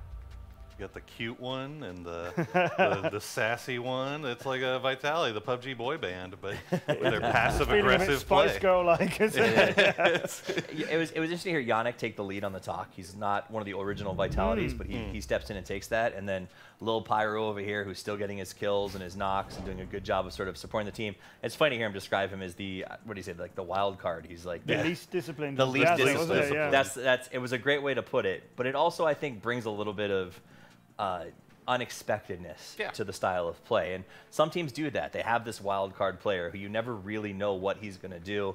And I think that sort of forces you to make choices sometimes, and it seems to be working in their favor. We've seen that work and not work for some teams. We've seen some teams of players where you're just like, rein him in, because he is going out there and he's going to die. No, absolutely. I mean, we've seen wild card players get benched frequently lately, but I do think you're right. I think it is good to have that person that is willing to go against the grain here against the other three, so you don't kind of get everybody making the same decisions all the time. You have somebody who's willing to take a little bit more risks, maybe when everybody else would be more willing to just stay back. Yeah, I mean, because you start to fall into a similar mentality, right? When the circle establishes itself, your team's played together long enough that you all think, okay, this should be our rotation. So having that that non-Jiminy Cricket, that voice of unreason, chime in is sometimes not a bad thing. So I'm curious to see how that develops as this team gets closer and closer together, because they seem to be already bonding very quickly. No, it does seem to be. I mean, obviously it's working out great. They finished in first place, and I can't remember the last time I've seen Vitality finish in first at a LAN in a round. So, you know, obviously it seems like they're looking a lot happy. They look a lot more relaxed. Look at these guys. He's the serious one, remember? Yeah. Oh, Monkey? Look at him. No, Monkey's not the serious one. There's no way. He's like he's giving a pep talk right now. I love it. But it's good to see him playing well. I also want to do a real quick highlight. I think Liquid has impressed me. Yeah. So they haven't won a chicken dinner. They haven't really been somebody that we've talked about very much so far today. True. But they're still sitting there. Was it third place, if I remember correctly? Liquid, yeah. I think so. Quietly getting yes, and this is the danger of Liquid. If you've ever watched them in a tournament, right? They, on the days where they're not doing well and setting records, they're still doing well and just sitting in the top 5. So when they do come back and they have the Liquid one day, it sets them up for the entire weekend. Well, honestly, this is how MVP's been getting their money over the qualifying rounds and everything. They don't, you know, they're not winning games. They're not doing it in a sexy fashion, but they are getting points consistently. Let's see if Liquid can pick up the big chicken dinner as we go into Game 4 with NVIDIA. And if you're enjoying the streams, you can also watch us on beta.p2l.tv. P2L is a new streaming platform. It's got completely new possibilities for streamers and viewers. And if you watch, you can also win Steam gift certificates. All of that at beta.p2l.tv. We're westwards over Miramar. That means more. That means more skins. More skins. Go check it out. Go get some PUBG sweatshirt. Oh, I don't think you can get them anymore now. Not anymore, unfortunately. No free ghillie suits for you. Yikes. Ghost jumping south. Looks like Gen G doing the same thing. That'll be pretty interesting. But again, another center plane. Yeah, they're changing directions, but they're still leaving the whole world open to these players. Yeah, Ghost going to Puerto. It's been kind of rough for them trying to transition out of there with Gen G just to their north. They had trouble with it in the past. We're heading down for Game 4. Cameron Davis is back after he's had some fun with us in the playoffs, but he's brought the legend that is Demon with him. Thank you very much. Yes, here we go, ladies and gentlemen. We've seen the first 3 games with Southern Circles. We're expecting to get yet another Southern Circle here, Cammy. We'll see where it decides to drop us in just a moment, as the circle will come in just a few seconds. But very interesting to see how things have swung. Obviously, we were just looking at the points. You've seen Gen G down at the bottom of the table. Yeah. Now, MVP were at the bottom of the table. One win can switch it all around. They just had a great big win. Yeah, we've actually seen a number of teams during the course of the qualifier stage get one win and skyrocket up. Navi won Teemo, even though they didn't, unfortunately, advance fully. They were still the one that had one of the teams that had a huge skyrocket at some point, and so we've only 3 games down out of 20. We can still continue to see that. And Gen G, on that note, they started off poorly in the qualifier stage as well. So I definitely wouldn't count them out. They're one of the teams who we've seen being able to adapt very, very well. Vitality was the team we just focused on. Obviously, we heard from Yannick talking about how the team, the wild card that is Jazza. I think that's a safe estimation of Jazza in person. And the Shadow, the serious one, definitely, no doubt about it, hit the nail on the head with these guys. Over in Picado, of course, well, it's Team Liquid territory. Nobody decided to challenge them out this time around. We have seen teams trying it in the past, of course, and Gen G at the bottom of the table. Obviously, this is, you know, Gen G that just finished in 2nd place in the first group stage and looked phenomenal, really. We should, like, while harping on the points, we are only 4 games in out of 20. Well, 3. This is still in the beginning of the 4th. And also, another thing on that note is that, if I remember correctly, Gen G also got most of their points on Erangel as well. Yeah. So Miramar, out of the 2, has already been established as their weaker map so far. And so they're probably going to be looking to gain most of their points on day 2 and 4 anyway. Some changes I've noticed, actually. OGN going way up into the north to Campo Militar. This is the first team we've seen venture up that way. We did see Ghost obviously going up there game 1. Not quite as far as Campo Militar. They went to Tierra Bronca. My pronunciation's always going to be terrible.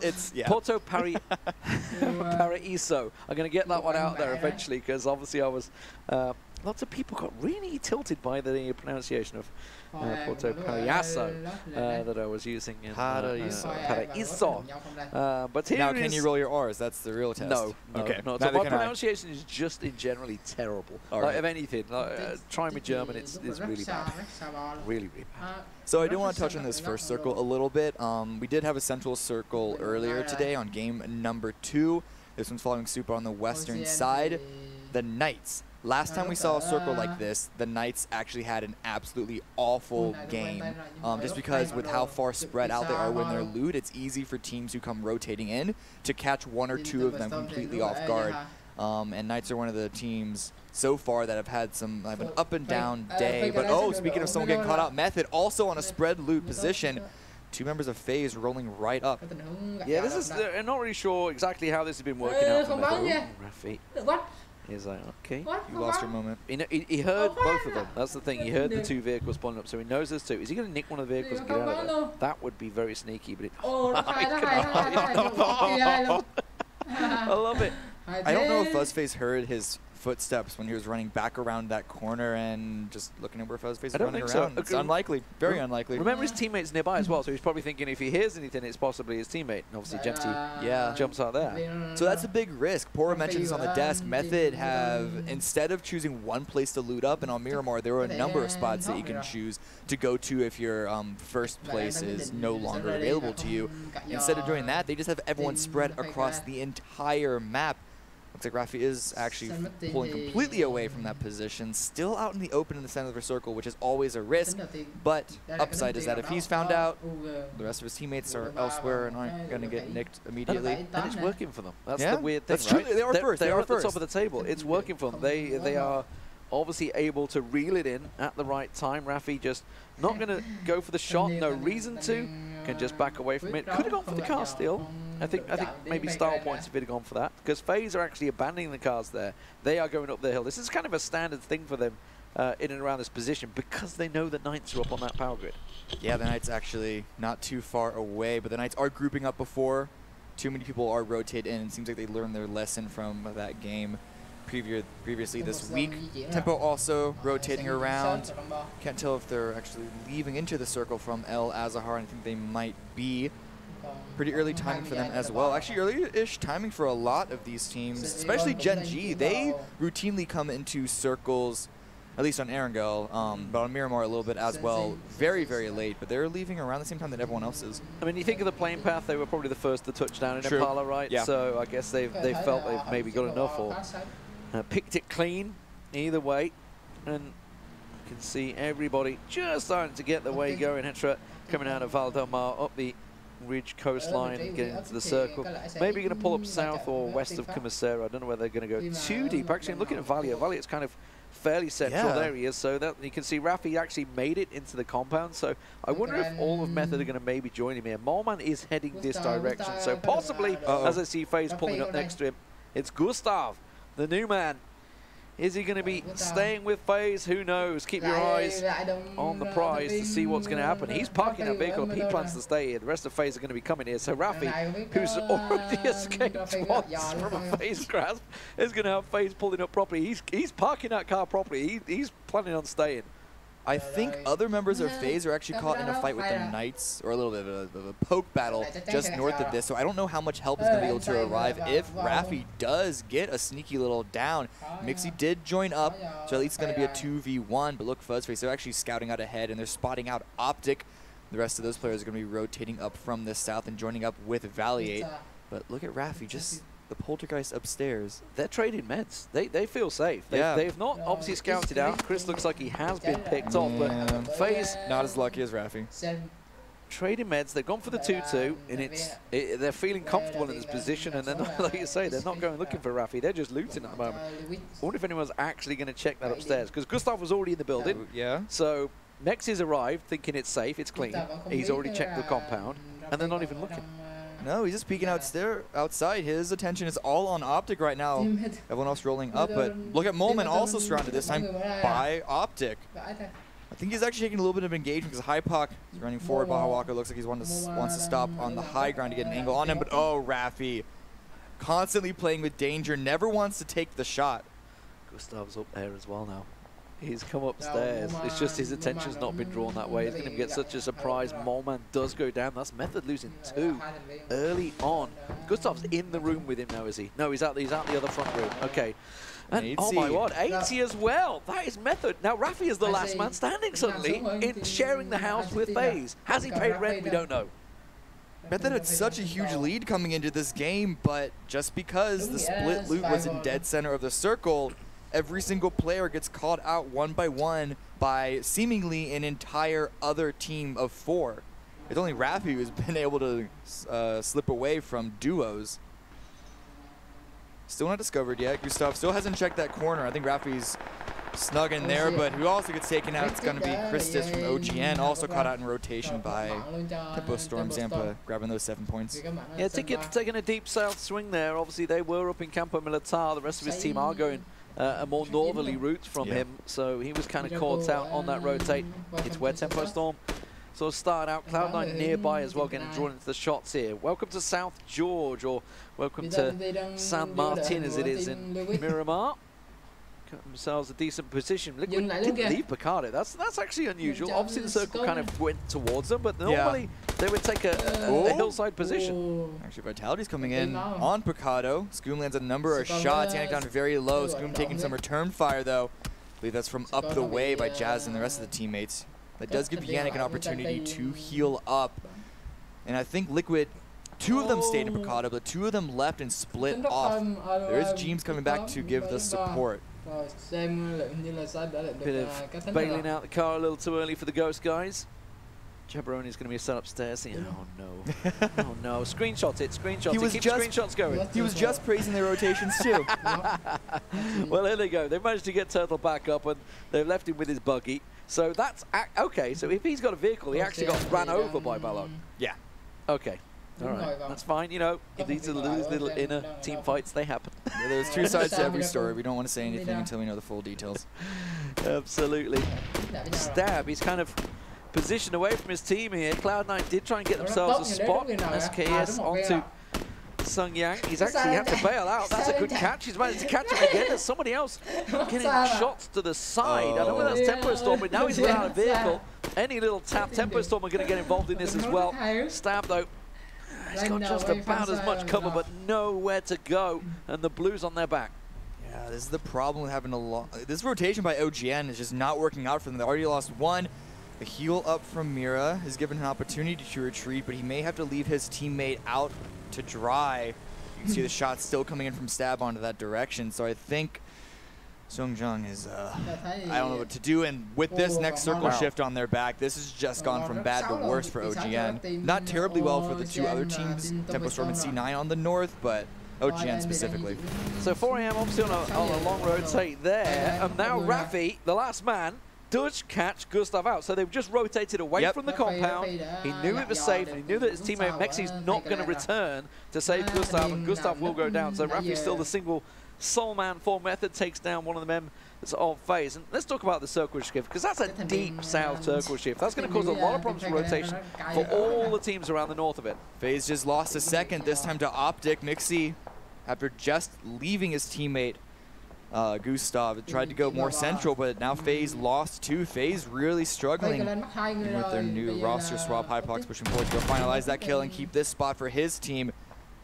Nice aggressive play from Optic as well. You can't see it on the screen, but Genty was coming to try and save Mexi there, but instead they just simply lit up his car, forced him away. There he is in the distance trying to get away from this one. And now FaZe find themselves in a really awkward position. FaZe now also solo. Gets in the bike. Is he going to get out in time? Siege is coming in the back door. He's going to go out the side door. Siege will certainly get a shot or 2 onto him. Will he be able to catch him? Should be able to escape this one, but where's he going to go? He's got Rafi just to the south of him who might light him up. MVP continuing to try and blaze the trail as he blasts away towards Montenuvo, and FaZe are going to have to go for a full-on 1-1 split, opposite directions. Meanwhile, Mira gets Stab down. Stab was the one that was obviously trading a lot of shots. Cloud9 and OGN continuing to trade blows way north outside the current circle. Actually still a team fight up there. Mira gets taken down by Moody. So C9 definitely taking a huge advantage even after just now losing Stab. I think OGN are now at 1 player. It's just Yak already retreating from this engagement, but still down to 1 so early is definitely not a good start.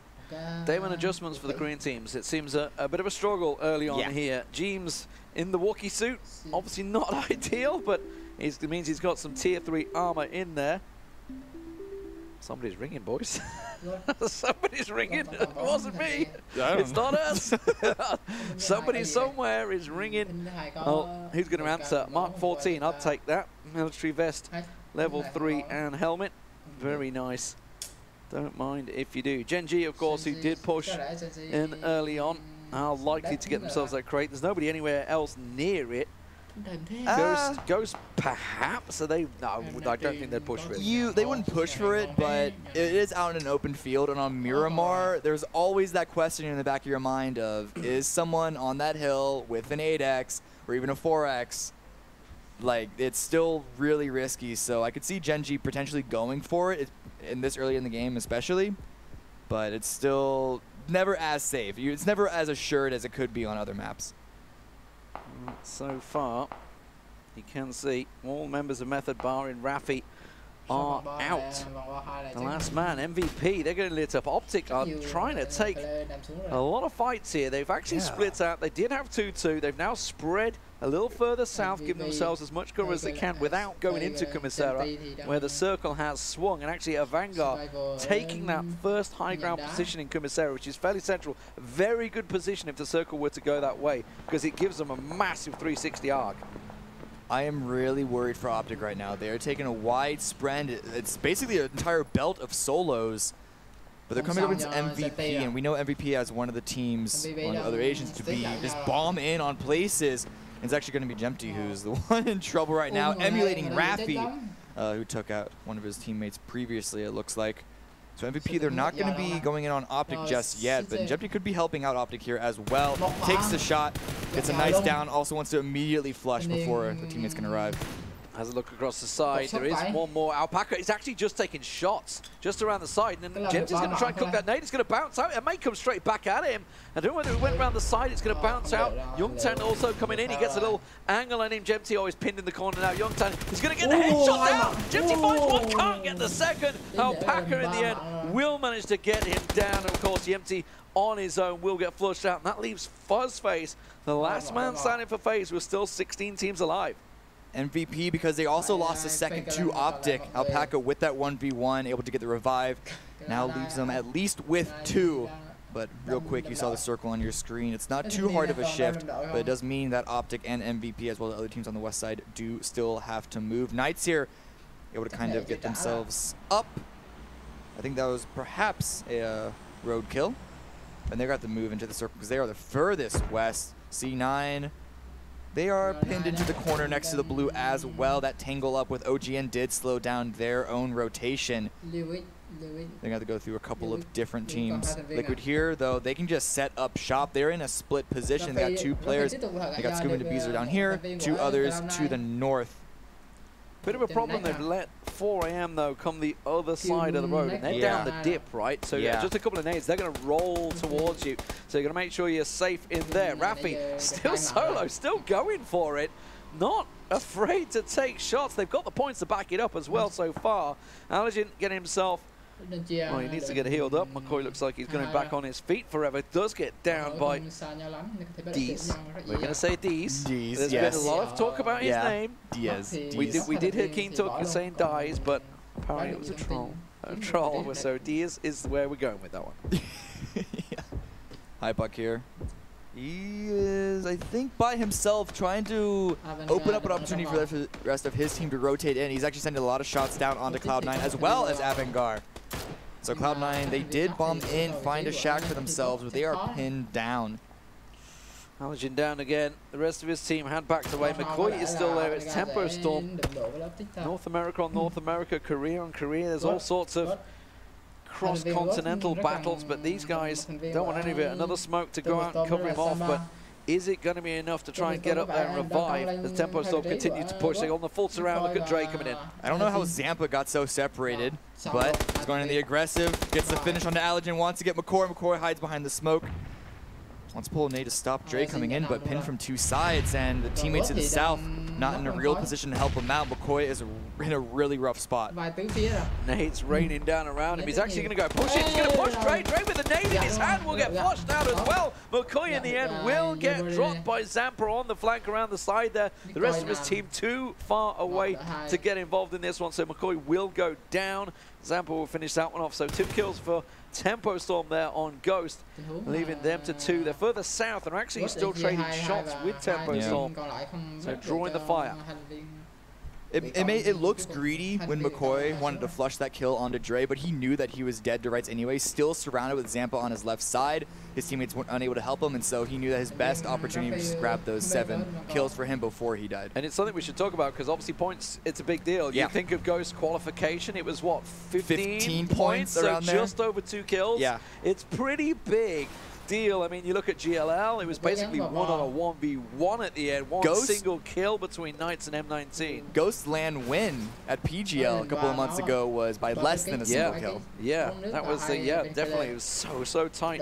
So these kills, while you see them obviously going down, they are securing it. We saw Gemty doing the same thing as well. He knew he was pretty much dead. He was in a 3v1 situation. He had all the vehicles pulling up. Speaking of pulling up, Vanguard have Optic pulling up on the ground below them, with Vanguard, of course, on the tip of Kumasera here. Optic, they were very much spread earlier on, but they have grouped nicely, and they have been picking up kills so far. Yeah, it's a good job by Optic keeping everyone alive. If they're able to get into the late game with 4 up, we've seen them do a lot of work. It's usually just been the transitions that have been a struggle for them, and now that they're inside the circle, they get a little bit of help from the PUBG gods, because it's another hard shift onto the left side. Yeah, man, these are brutal shifts as well. So phase 2 was a hard shift down to the southeast corner. This time it's a hard shift to the west and kind of bounces back almost towards Kumasera. So suddenly Optic's position that they've just taken in this compound below is looking good. M19, plumb center. So FaZe, in the meantime, go out. Oh, I'm stopped. There's a fight breaking out. Yeah, this is 4 AM. Obviously, we saw Long going in there earlier on with Liquid nearby. There's only 2 members of Ghost, so this is a really tricky fight for them to take. 2 on 4 as they push up. They got a lot of damage down on Godv out the back there. Bark's trying to light the nades up. If that lands, it could be big, but forever. We saw 4 AM how aggressive they can be at PGI when they're going into a fight with the nades. They go full force. Balak and Turtle here, I'm not sure this is a fight they want. No, but it's a fight they need. They got to find a spot to hide into this circle, and they're able to get into the building onto the east side. And it seems to be a little isolated from the other buildings in this compound, and so 4 AM, they're really going to need those nades if they don't want to run into a crossfire set up by the defending Ghost members in this building. Defensive nades are coming out. Balak doesn't end up flashing himself. But it does stop 4 AM from pushing still. 4 AM, they don't seem to be too confident going up against Ghost right now. They're fine just holding these angles. And the problem is because the circle shrank so much, now they've got in the compound, they can't leave the compound, so they're going to get surrounded now because they're so worried about the third party. And how did he not find the head there? The door frame gods were not with him. Godv does go down this time though. Turtle tries to get a peek around the side, can't manage to get it. He's going to vault out the back. This is nice aggressive stuff. Gets himself to 7 points secured for his team, and now 4 AM down to 3. The odds starting to look better. They almost got a second player down as well, but ooh, MVP, their odds aren't looking great, driving just past Vitality. A fair number of shots. They are going to have to stop because their vehicle is taking too many hits, and Alpaca does go down from the other direction. WTSG just further down to their west. A lot of actually downs lining up this kill feed because tons of teams having to rotate in from the east are getting the wrong end of a barrel. Yeah, Tempo Storm we saw earlier on, they're down to 1 it seems. Maluki is going to go down. It looks like BenQ's the last man standing who's just moved in while we watch Vitality pushing out. This is the northern edge of the circle. You can see in your bottom right-hand corner in the picture-in-picture the Ghost 4 AM battle still continuing while we see Youngtan basically pinned by Vitality and welcome to South Georgia. He's got nowhere to go, so most likely going to fall down. Teams that did drop down, we did notice, obviously, was FaZe Clan that went out very early on again. Of course, their split that just backfired horribly. Gen G in all sorts of trouble as Jeeves takes down Loki. Gen G down to 3. Don't look like they're going to be able to get anything about that. They're still pushing in. They actually may get involved in this fight that's happening right here. They're probably going to come up behind Tempo Storm, who's just the other side of the road. Yeah, this actually, Gen G could play spoiler for Ghosts if they want to stay on top of the roof, but Turtle does back down after tossing that nade. Trying to use these nades to deal chip damage to 4 AM. Not exactly working, but it does still keep 4 AM pinned in, and after that first push where they lost 1 player, OGN. Remember, Yak and Song Yang, the only two remaining. Looks like Song Yang's going to get pushed here, so Yak will be the last man, and he just took shots from Avangard on the top of Kumasera there, who are starting to work the way down the hill because they don't want to get caught out of the circle. The Shrink about to come in for Circle 5. Where will we go? We've had a couple of hard shifts. It goes to the hillside. 19 in their compound. They don't need to peek. They don't need to shoot. And you're damn right they won't shoot. They will just stay there until the circle forces them to move. They have, at this point, they have to know something. They have a style, Cammy. They have to know something because it's like that one scene from Breaking Bad. They can't keep getting away with this. Well, they are so far. The Knights are moving in. Yannick and co, and welcome to South George. Now, this is 2 4-man squads, along with Liquid, actually, who are just to the south of the picture. We can see them in the minimap here. All need to shift south, and now they're going to move. Last is going to be the first to try and peek. He's going to get towards that little hillside. Not exactly blasting it in the Marauder there. He's trying to flank around. This is so ballsy. That's never going to work out. Optic, you can see the distance. The 4 Optic signs, they are blasting him in the back. And yes, sure enough, Constantine, of course, M19. You know, just as we call them out, they get involved. Yeah, trying to prove us wrong, see if they can't, that the kill gets stolen away or not. But nonetheless, WTSG, that flank that you mentioned, got stopped in its tracks, not just because of Vitality punishing that exit across that field, also Optic to the south, definitely playing a big role in that. Larson does eventually die. Genji on the move in the distance there. Liquid also pushing in. Where are they going to go? They're both looking for the same compound. I think they might crash into M19, you know. Liquid's going to blast around the side. There's Elite Player trying to basically keep them at base. Scoom does get knocked. Liquid actually going for the ditch. Tempo Storm, Pink, is on his own, but he's going to have full vision of them here. Yeah, Liquid did lose one in that rotation, but taking that dip, it's not inside the circle, so they're going to have to eventually cross that road.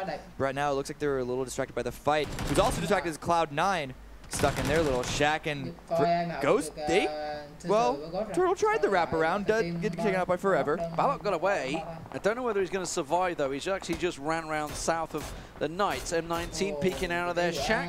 Get a good vision on Genji. I think they thought their ditch was a little safer than it is. Yeah. Now they're getting pushed up. Welcome to South George. Come over the road. Now they get blasted in. Here comes 4 AM. They're going to be looking. Ghost Balak, he thought he got away from them, but they're continuing to chase him down. They're going to crash straight in towards the Knights. Moody pushes over the road. Scoom gets down to Vitality, and Liquid try to push in on M19. Nobody can find themselves a spot right now. Knights on this hillside, they're going to be just on the edge. They're going to have great vision of everyone. Oh, WTSG nades coming in. Challenger dropped down to 5 HP.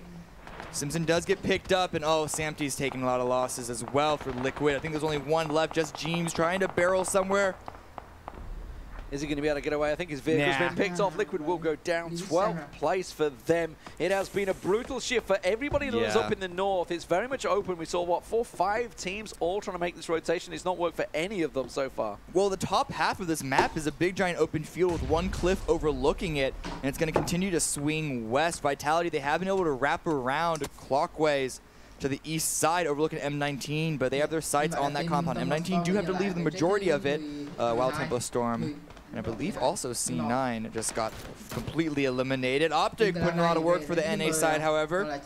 Doing some damage to WTSG. That could be good. That could be a good nade. That one is going to drop straight in onto the top of them, right next to Miraku, right on his toe. Vard, the last man. Now, remember, Genji also possibly up for the underhand nade as Optic. They've been doing work so far. They were taking fights with FaZe early on. They took down, obviously, Moleman from Method. They were taking shots on MVP as they rotated. Now they get themselves another nade kill. That's Miraku going down. It's actually Genji that stole away the final kill on Vard as well. So welcome to South George, going out in 9th. As everybody else needs to make the move. The Knights, they need to move further north. They are caught out here. Yak, the sole man of OGN, he's got them pushing up on him. The problem is he's using the crate as cover, and everybody's going to draw their attention straight towards that crate.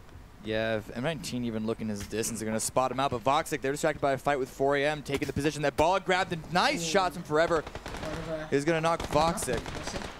Vitality trying to blast in. Look at Jazza going. Yannick's going around the side now. They have managed to get into the compound, but it's still not in the circle. The circle pressing on their backs here. But what they've done is leapfrog ahead of M19. So they've been gatekept. They've used the vehicle. 3 men in a vehicle. Very risky at this stage to get around the side of them and then creep in on the roadside. The Knights, they are not having a good time trying to push 4 AM. They finally managed to get CPT down, and it does leave 4 AM with 1 man standing. Optic, though, are absolutely picking people apart. Yeah, when they have 4 men live in the late game, they really go aggressive, and they just completely wiped out Vanguard, pushing down south, trying to take over this top cliff. They're going for Gen G as well. They're going to push around the side as Vitality try and find M19. Optic actually got to be careful because they're going to get surrounded. Gen G on the flank here. Hetra's in a perfect spot. If he just turns around, it's going to come up behind him. Hypoc does manage to finally switch himself around there. Hetra does get down, and now, well, Optic had the high ground, but they've let themselves get surrounded. Bahawaka, this is a big fight between him and Cheerleader because this is going to leave them open if he doesn't come out on top. He's actually gone prone. Cheerleader's going to come straight over the top. Can't manage to catch him around the side there. Meanwhile, you can see the bottom M19 being pushed by Vitality. Bahawaka gets himself 1-2. Can they finish them off? Gen G in all sorts of trouble. They will get the flush in the end. And Optic up to 14 kills and counting. An amazing flick by Bahawaka. M19, they're also getting pushed for Vitality, though. A lot of knocks down for them, and I think, well, for both sides, actually. Elite Player and Example have been able to rotate up north, but that's still not in the circle. It's safety for now. They're going to have to move into the next within a minute. A lot of shots on their direction as well, it sounds. Would you believe that Yak is still alive? He's got himself into the top 5 now. Kramer and Texas completely between them. They're not going to be expecting him to be there at all because they've been involved in this fight with 4 AM. It's lost 2 members. Now they can finally turn their attention to Optic, but with 3 men alive. The 2 northern teams with really no chance. Yak gets a big old blast on Kramer there. Was it Yak that shot him? It wasn't. It was Optic, right? It's either Optic or Vitality. Not Yak, though. Yak is staying as silent as possible. If he knows that Texas is just north of him, he's going to have to wait for one of them to slip up before he can take this engagement. But Texas, his side's still on Vitality as well, dealing damage to the tires to limit their rotation through. And once again, for them, they're going to have to run out in the open, across the field, across the road to get inside the circle. Optic, though, they have a nice spread around this. They know that there are some people towards their east on top of the hill. Vitality making their own move. They do still have enough wheels attached to get to below this cliff, breaking a lot of the line of sight. About to take over where Gen G were holding previously before their push onto Optic, but Optic looking towards the east side. Yak is completely avoided. He may have been spotted, though. Peeking around the corner, actually gets the headshots. That takes him down. M19 just kept taken out at the same time. So Knights in the end, 4th place for them. M19 in 5th, and OGN have got themselves into the top 3 when they've been down to 1 alive for a long time. Vitality, they're going to get pushed. Hypoc going over the side there. Should be managed to find them. Bahawaka and Valiant, they've got probably, I think, about 17, 18 kills by now. It's a massive round from Optic. It's going to blast them right up the point. You can see them in 9th place. They had some big rounds in the group stage, but this is probably their biggest yet here in the finals as Yak finally starts to move in the circle. Still has a nice level 3 helmet as well. And remember, we're looking at the points don't get added until they go out. And so Optic, they're currently in 9th, but even if they get 3rd right now, it's going to skyrocket them up. I think they're going to be top. I think they're going to shoot right up the top. It's going to put them up there. The amount of kills they've picked up has definitely done work. Now, if only they had a nade. A single underhand nade would be the end of Vitality. But remember, they were engaged with so many nades on Welcome to South Georgia. I believe they're out right now. And they're well aware that there's somebody over the side, so they're going to be careful of the silhouetting, which is why we're seeing Hypoc going around the side. Little peek, get themselves Monkey, tried to back away, sees the last man, gets the flush on towards him, looks down, does catch a glimpse of Jazza behind the burn vehicle. No, can't quite see him. Not exactly, but they don't need to overpush this. They know that Vitality need to move away from that little bowl and come to them. So there's no reason for them to go over aggressive and potentially give a kill of their own away, especially because they should be certain that there is at least one more person, Yak, on the eastern side, and they don't want to overextend and tunnel vision onto one team when they know it's not just a 1v1. This could be a 20-kill game for Optic. That is massive. 140 points just from kills alone. 225 to go on top of that for the chicken dinner if they were to find these 2 players. Of course, Jazza and Yak yet to find each other. You're looking at the positions, you've got to assume Bahawaka is going to find it. The circle, it's favorable to everybody involved. It's just going to keep them where they are. Everybody will hold position. It's Optic's choice now to go looking for kills. Bahawaka should find Jazza. He's going looking.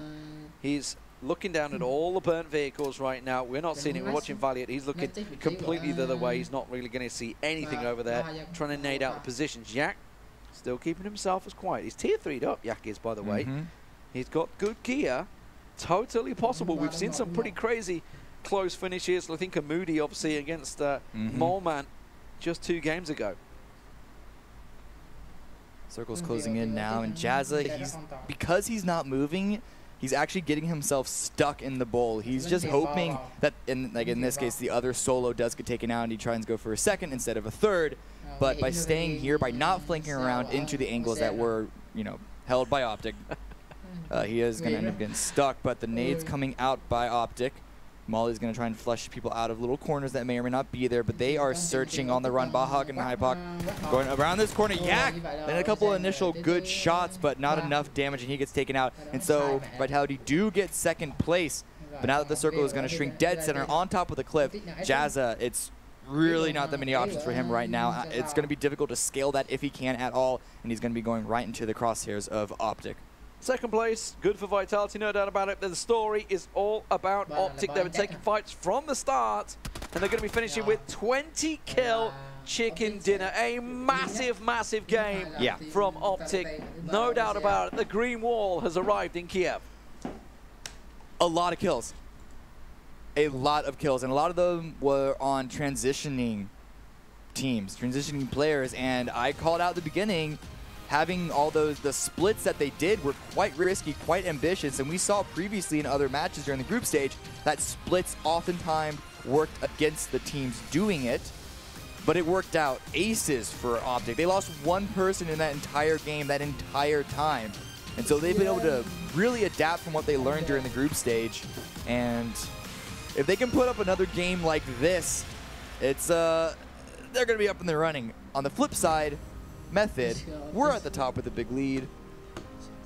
A lot of stuff is going to get flipped over. Yeah, finally, I'm going to say, because obviously as analysts we were looking at it thinking, how the hell does this split work? Yeah. But finally they actually got caught out for it.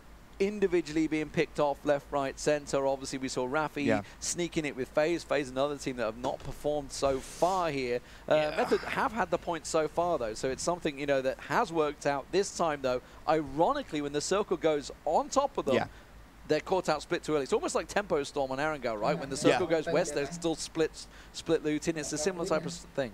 Yeah. So when a circle is on you, you really need to change how you play. It can be a really good thing or it can be a really bad thing. If you're grouped up with your team and if you're in a pretty sizable area that you have full control of, it's nice because it does give you priority on finding a really good spot in the first circle. But if you're split up, like what we saw with Method, what Knights did in the group stage in that loot area previously, and then what your example of Tempo Storm on Gatka, they're split up and they can get discovered individually. And so you really need to adjust and adapt how you play when the circle does land on you, and it can sometimes kind of be really bad.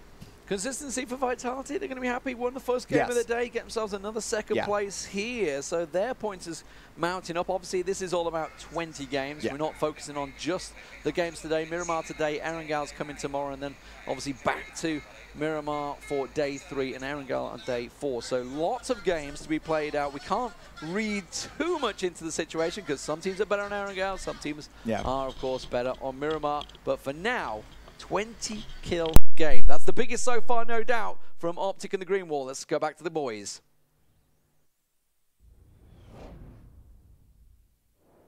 Okay, thank you very much. So congrats on this victory, but I wanted to talk to you about the group stage. So you've had a pretty good start, 2 games in a row, top 1, but then something went wrong. What is it?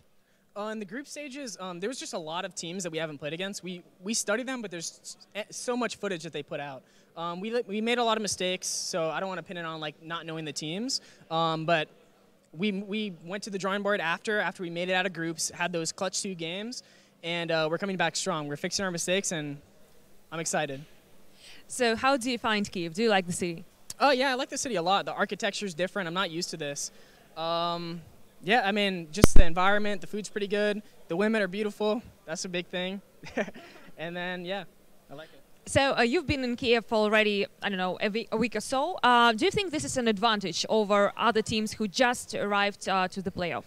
Yeah, for sure. I mean, besides like the American teams or maybe some Chinese teams coming over for like jet lag wise and different time zones, I just think us being comfortable in the setup, in the stage, being on land and fixing our, like just looking at our mistakes from these teams definitely helped us a lot. So I would say we have an advantage, but there's a lot of experienced teams here nonetheless. So I think everyone's good. What do you think about the first day of the playoff? Is it different from the previous stage? It's definitely a little bit different because there's a couple more European teams, but we're more used to playing against them. So it's not too much. Like our drop patterns have stayed the same. The teams aren't taking our drop zones. The only difference is we've learned from our mistakes and we're improving some stuff. Okay, thank you very much. I wish you good luck in further matches, and we go back to our analyst panel. Optic, green wall, chicken dinner. Those things together. Well, we got one. We got one. Well done to them. That's 4 out of 4 in terms of different teams. And I started earlier on today saying, oh, is this half of the tournament, this finals 4 days that we've got, is that going to be like the 4 days we had of our playoffs when we had these 16 teams who didn't really know each other, and you win this game, you get wiped out of the next one, or you crash out of a game with no kills and you body people in the next one. Actually, yeah, it turns out, Porosaurus and Toffees, it is more of the same, only with teams that we thought knew each other better. I would normally jump in here, but Porosaurus is like the biggest green wall fanboy in the world, so I feel like you should open us up with this amazing match. Hey, you know, you say the more things change, the more they stay the same. Yet another Miramar match with a North America team coming in with 20 kills. Yeah, claps. We have to give them a clap. 20 kills gets you a clap. I mean, in the StarSeries. That's huge. That's huge. And you know, and considering, you know, they were talking about how rough the group stages were for them, how rough the first couple of games are. That's the kind of thing that can turn a team's whole tournament around, is having a performance like that. We saw it with Ghost, that once they had that big game, they started kind of trending better. Now hopefully we can see it with Optic. With Team Vitality's focus, thanks to NVIDIA and how they got on through this game. For a change, we haven't cursed them. We actually get to see quite a lot of it. They got 4 kills. They got to second. They had some slick little like transitional plays to get there. And they did what they had to. They knew they couldn't win the uphill battle against Optic, so they held out and waited for the last moment. And we'll get there in a minute as we sort of see this Picado situation they found themselves in. A lot of teams like to slide into Picado once Liquid leaves it, and we saw Vitality utilize that as they came down out of the north. They held that spot because honestly, Picado is a good hold, and it's always open because Liquid loots there and never stays. So they really did capitalize that well. Yeah, and you can see they didn't try to do the thing of rushing center as soon as the new circle popped. They took their time. They played it patiently. They waited. I mean, obviously, they had to transition again, but just holding out and just playing the edges is serving them really well. Well, this comes down to good business. Look, they keep taking the spots that Liquid abandons. Yeah. So when Liquid goes south from Picado, they fan, right? They hold 2 to 3 positions. Once the circle collapses, so does Liquid. And if you keep conscious, if you're conscious of where Liquid was, you can always find a new spot to go to. And Vitality used that to get pretty deep into this circle. And from there, made a hard cross over across the road here. We'll see him do it in just a minute or two. Not the easiest cross, but not a lot of other choices. And they sort of had to lock down that position for a while. Yeah, they did get a little bit lucky with that fight with WTSG, and that M19 was kind of serving as a gatekeeper as well. And then you could see them making their way all the way up to the northwest, where they knew that it would be a little bit less populous, and then finally winning this great fight with M19. Yeah. Yeah, they didn't just get into second by taking advantage of teams moving and taking up positions behind them. They also took out some teams along the way too. Earned the path, and that's what they did. So they followed. They were smart. They stole some cars. I don't think they parked those there originally. So they moved them around. They got a little extra loot, and they used M19's vehicles to get to this spot, which could have been a great spot if the shift had favored them more. So that Optic had to push into them. Potentially, it could have worked out. But again, uphill, they heard the Knights in the fight. They saw OGN Yak, by the way, super sneaky deaky up there for so long. That fight broke out, and Monkey and Jazz did the right thing. They said, okay, there's no way up this hill. Let's just wait it out and see what happens. Yeah, they also kind of hung out until they saw that team transition away from here and try to go up the hill and fight Optic. They knew this whole area right here would be safe. I mean, obviously, you're not really going to get a whole lot done here. What I do as like, far as winning the team. I like seeing it's Jazz on Monkey, though. Yeah. And this is something that I was not expecting them to do as quickly. because when they formed the new team, I thought we were going to sort of see a 2-2 split based on Vitality and Rogue, because they both play together. You heard Yannick say that. They've been together for 6 months and a year, respectively.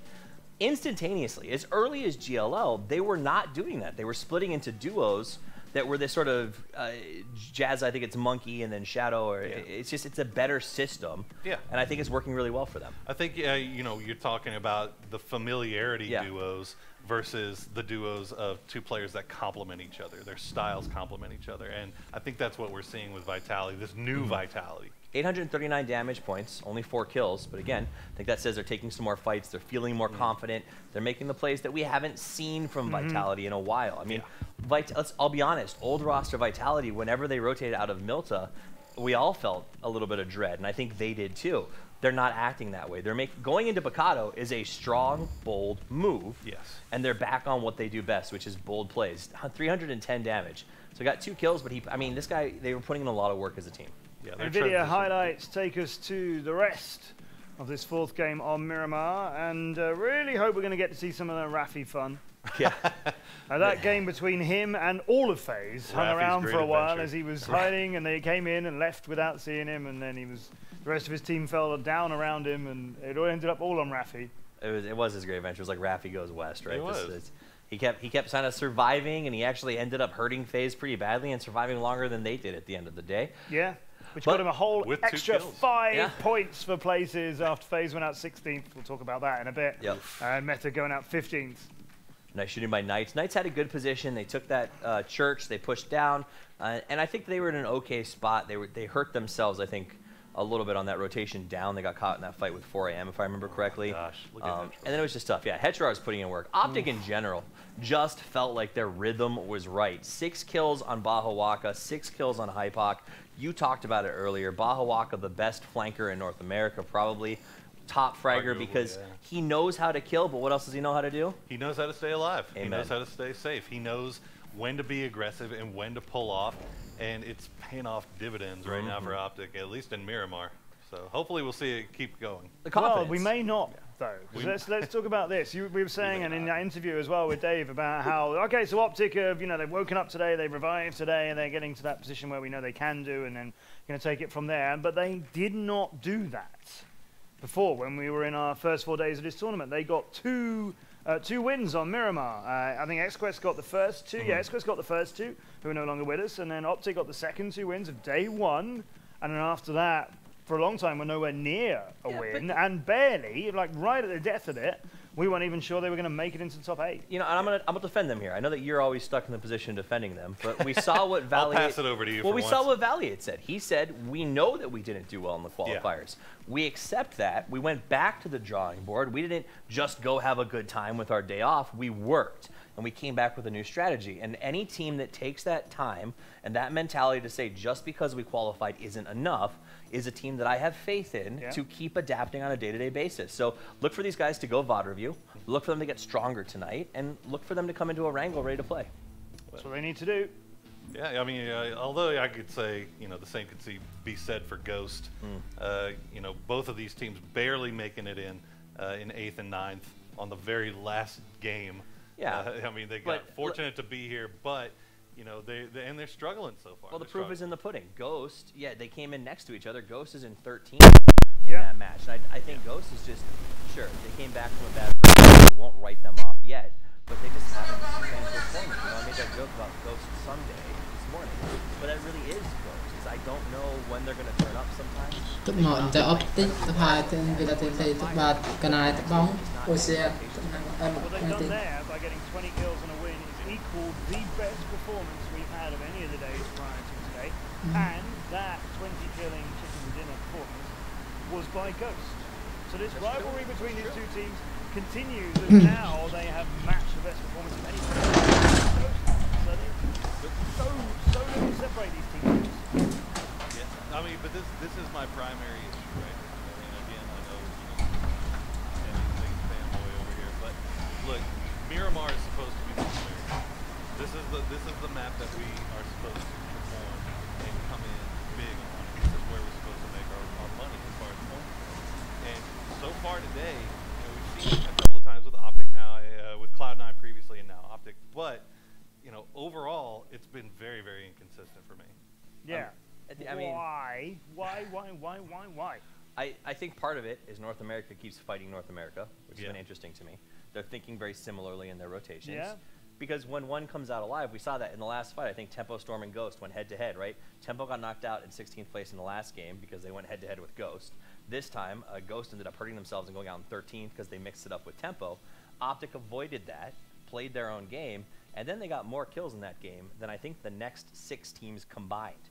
So when they don't get caught in awkward rotations, and we talked about this, when they get 4 to circle, what, I would say 5 or 6, probably 5, they dominate. And I think most of the North American teams fall into that category. If they can take 4 players to circle 6, they shine.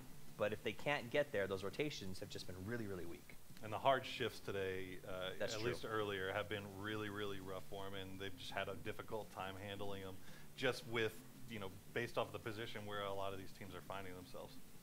Hard shifts. So that's 4 games and 4 different winners now, and it feels like we may well get a 5th team collecting a chicken dinner. Last game of the day, and only day 1 of our finals, so lots and lots and lots more of PUBG to go. But one more game for the day after this short break.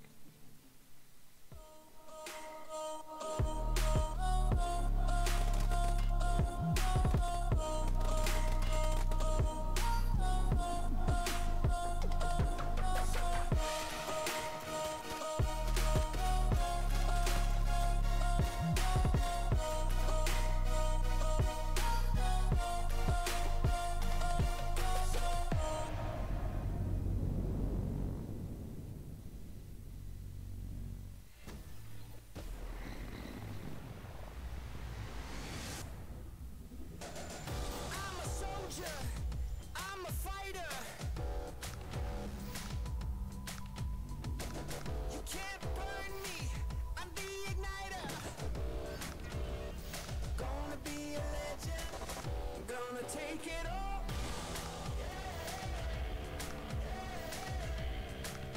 Watch me crush it like a wrecking ball. On fire, so high, to the top is where I'm heading. Gonna be a legend. You're looking at a legend.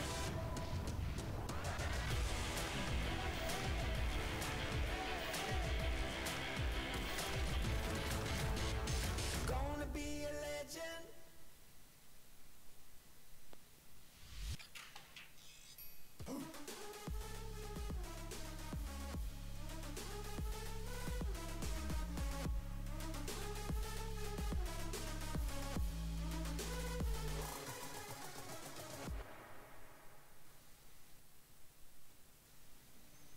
One more chicken dinner is available to anybody who would like to come and pick it up at Miramar. Yeah. Is it going to be another NA one, or are NA teams going to continue to chase each other like chickens and leave it to somebody else? Will we get another South Korean win? European win? I mean, there are options, basically, aren't there? There's 16 of them, and it's hard to call. It doesn't feel like, dare I say, Porosaurus and Toffees, that anybody's got this thing in the bag today. And obviously there's 20 games, so even if you come out at the end of today like MVP did, #1 every day over those 4 days of playoffs. All right, so they've got to here, but now like everybody's mixing it up again. Yeah. No one's had Monster Day so far. No. We've had Monster Games, and I think that'll continue. Honestly, I'm willing to put my chips on Liquid potentially coming out on this one. Like, they tend to play Miramar pretty well. They had a couple early good games. I cursed them in the last one by saying keep an eye on them. So hopefully the curse doesn't transition on this one. But you've already cursed them now. I know, but it's because I believe in the team. I think they play this area pretty well. And the circles, they drop in a spot that almost guarantees that they're going to get access to the first circle, if not the second. So at some point, it has to click for them. But again, I think that we're going to see a big deviation of winners here on Miramar, which is honestly bad news for some of the North American teams and the non-Erangel specialists. FaZe has to be very happy, not with their performance, but with the fact that there's no clear winner of today. Nobody's left them far behind. Yes, exactly. But they have left themselves. They've hurt themselves dramatically, and they will hate themselves for it. But when they go home and think about this, because they don't watch VODs, they just, I guess, think about the day. They don't watch VODs? They don't watch VODs. They go home. Old FaZe didn't watch VODs. Well, they said I said at GLL they don't either. So I feel like this FaZe really maybe should Gustav will bring it. Maybe Gustav will change the way they think, but As of our history, they don't. But I know they'll go back and they'll say, you know what? Nobody got a huge lead. We have a chance at coming back tomorrow in a wrangle. Look at that Mole Man again showing up in the top 5 kills. 8. This guy is just stacking him up. Krama at 9. I think Krama is a guy who's come into this game with a lot that he wants to prove. He's got a 10. There it is, Heterar with the 10. I mean, he picked up 6 of those in the last match. So I'm actually kind of surprised. The Baja Waka is not far, by the way. If he has one more big game, it'll be Optic 1-2 up on this list. Yeah, that's kind of shows you what the problems that Optic have been having in the previous 3 games are. The fact that they can have that big of a performance and still not find themselves on the kill leaderboard is kind of telling, right? So Optics win, and collecting the 4th dinner of the day pushes them up to 3rd. Vitality and Method still ahead of them. Not much in between those 3, really. Not much between them and M19, who we've not talked about a great deal. So far, M19 have picked up a 2nd, a 13th, and then a 3rd and a 5th. It is consistency that's keeping you at the top of this thing, and if today is any indicator, by the end of these 4 days, it'll be potentially a team who didn't pick up a single chicken dinner will be the big winner of all. I mean, and that's essentially if we flash back to GL, and you can see him here in the standings right now, 3 versus 4. They're not getting the kills, they're not getting the damage, but they're racking up the points. We didn't talk about, so this is the one benefit the other teams have. At GLL, I don't think anybody even noticed M19 until probably day 2, end of day 2. We said, holy cow, these guys are really fit. They were in the top, I think it was 3, almost 50% of the games. So then people said, oh my goodness, they're racking up points. We have to try to figure out how to deal with them. Coming into day 1, they're now very aware M19 is doing the same thing. They have some sort of 6th sense for circle centers. And it is mind-boggling how good they are at finding it. And they only got 1 win, M19, in the 4 days that we had at the start of this tournament. But they picked up a couple of 2nds, a bunch of 3rds, a bunch of 4ths. I'm impressed they got a win. I mean, I've seen one game, I think, going back to qualifiers where M19 actually had a high kill count. I mean, these guys, they don't get their points by going out and getting a ton of kills and working the edge of the circle or whatever. They get their points by diving middle, finding a compound, and just hiding for circle upon circle. And somehow the circle just keeps end up finding these. They also spread out. They do a good job, and I will give them this credit. I think of managing other teams' pushes. So they go to the middle. They're not shooting, right? We hear them pretty much in fights all the time, but they don't get the kills. What they do is they make sure that nobody sort of comes around them. They say, we're going to be shooting at you the second we see you, let you know that this is a hedgehog you don't want to mess with, go somewhere else. And it seems to be working. The weird thing about that, though, is that, you know, when any other team shoots at a team, if it's one of the Korean teams in particular, they'll still crash. They don't care. But for whatever reason, no Korean teams at least, are finding their way to M19 and crashing that. So M19 is basically free to just shoot at whatever they want and remain safe in that circle. They might be free to shoot at whatever they want, but they don't hit or they kill. Don't really hit much. They don't kill a lot of whatever they want. We just got 20 points in that last game, 20 kills in that last game. But M19, on day 1 on Miramar, they got 10 in the entirety of the 5 games on day 1, and 16 on our 2nd day on Miramar. Here's the thing, and people gave them a very hard time when they won Sweden because they didn't win a chicken dinner the entire time. This is not a shooting FPS purely highest kills don't win.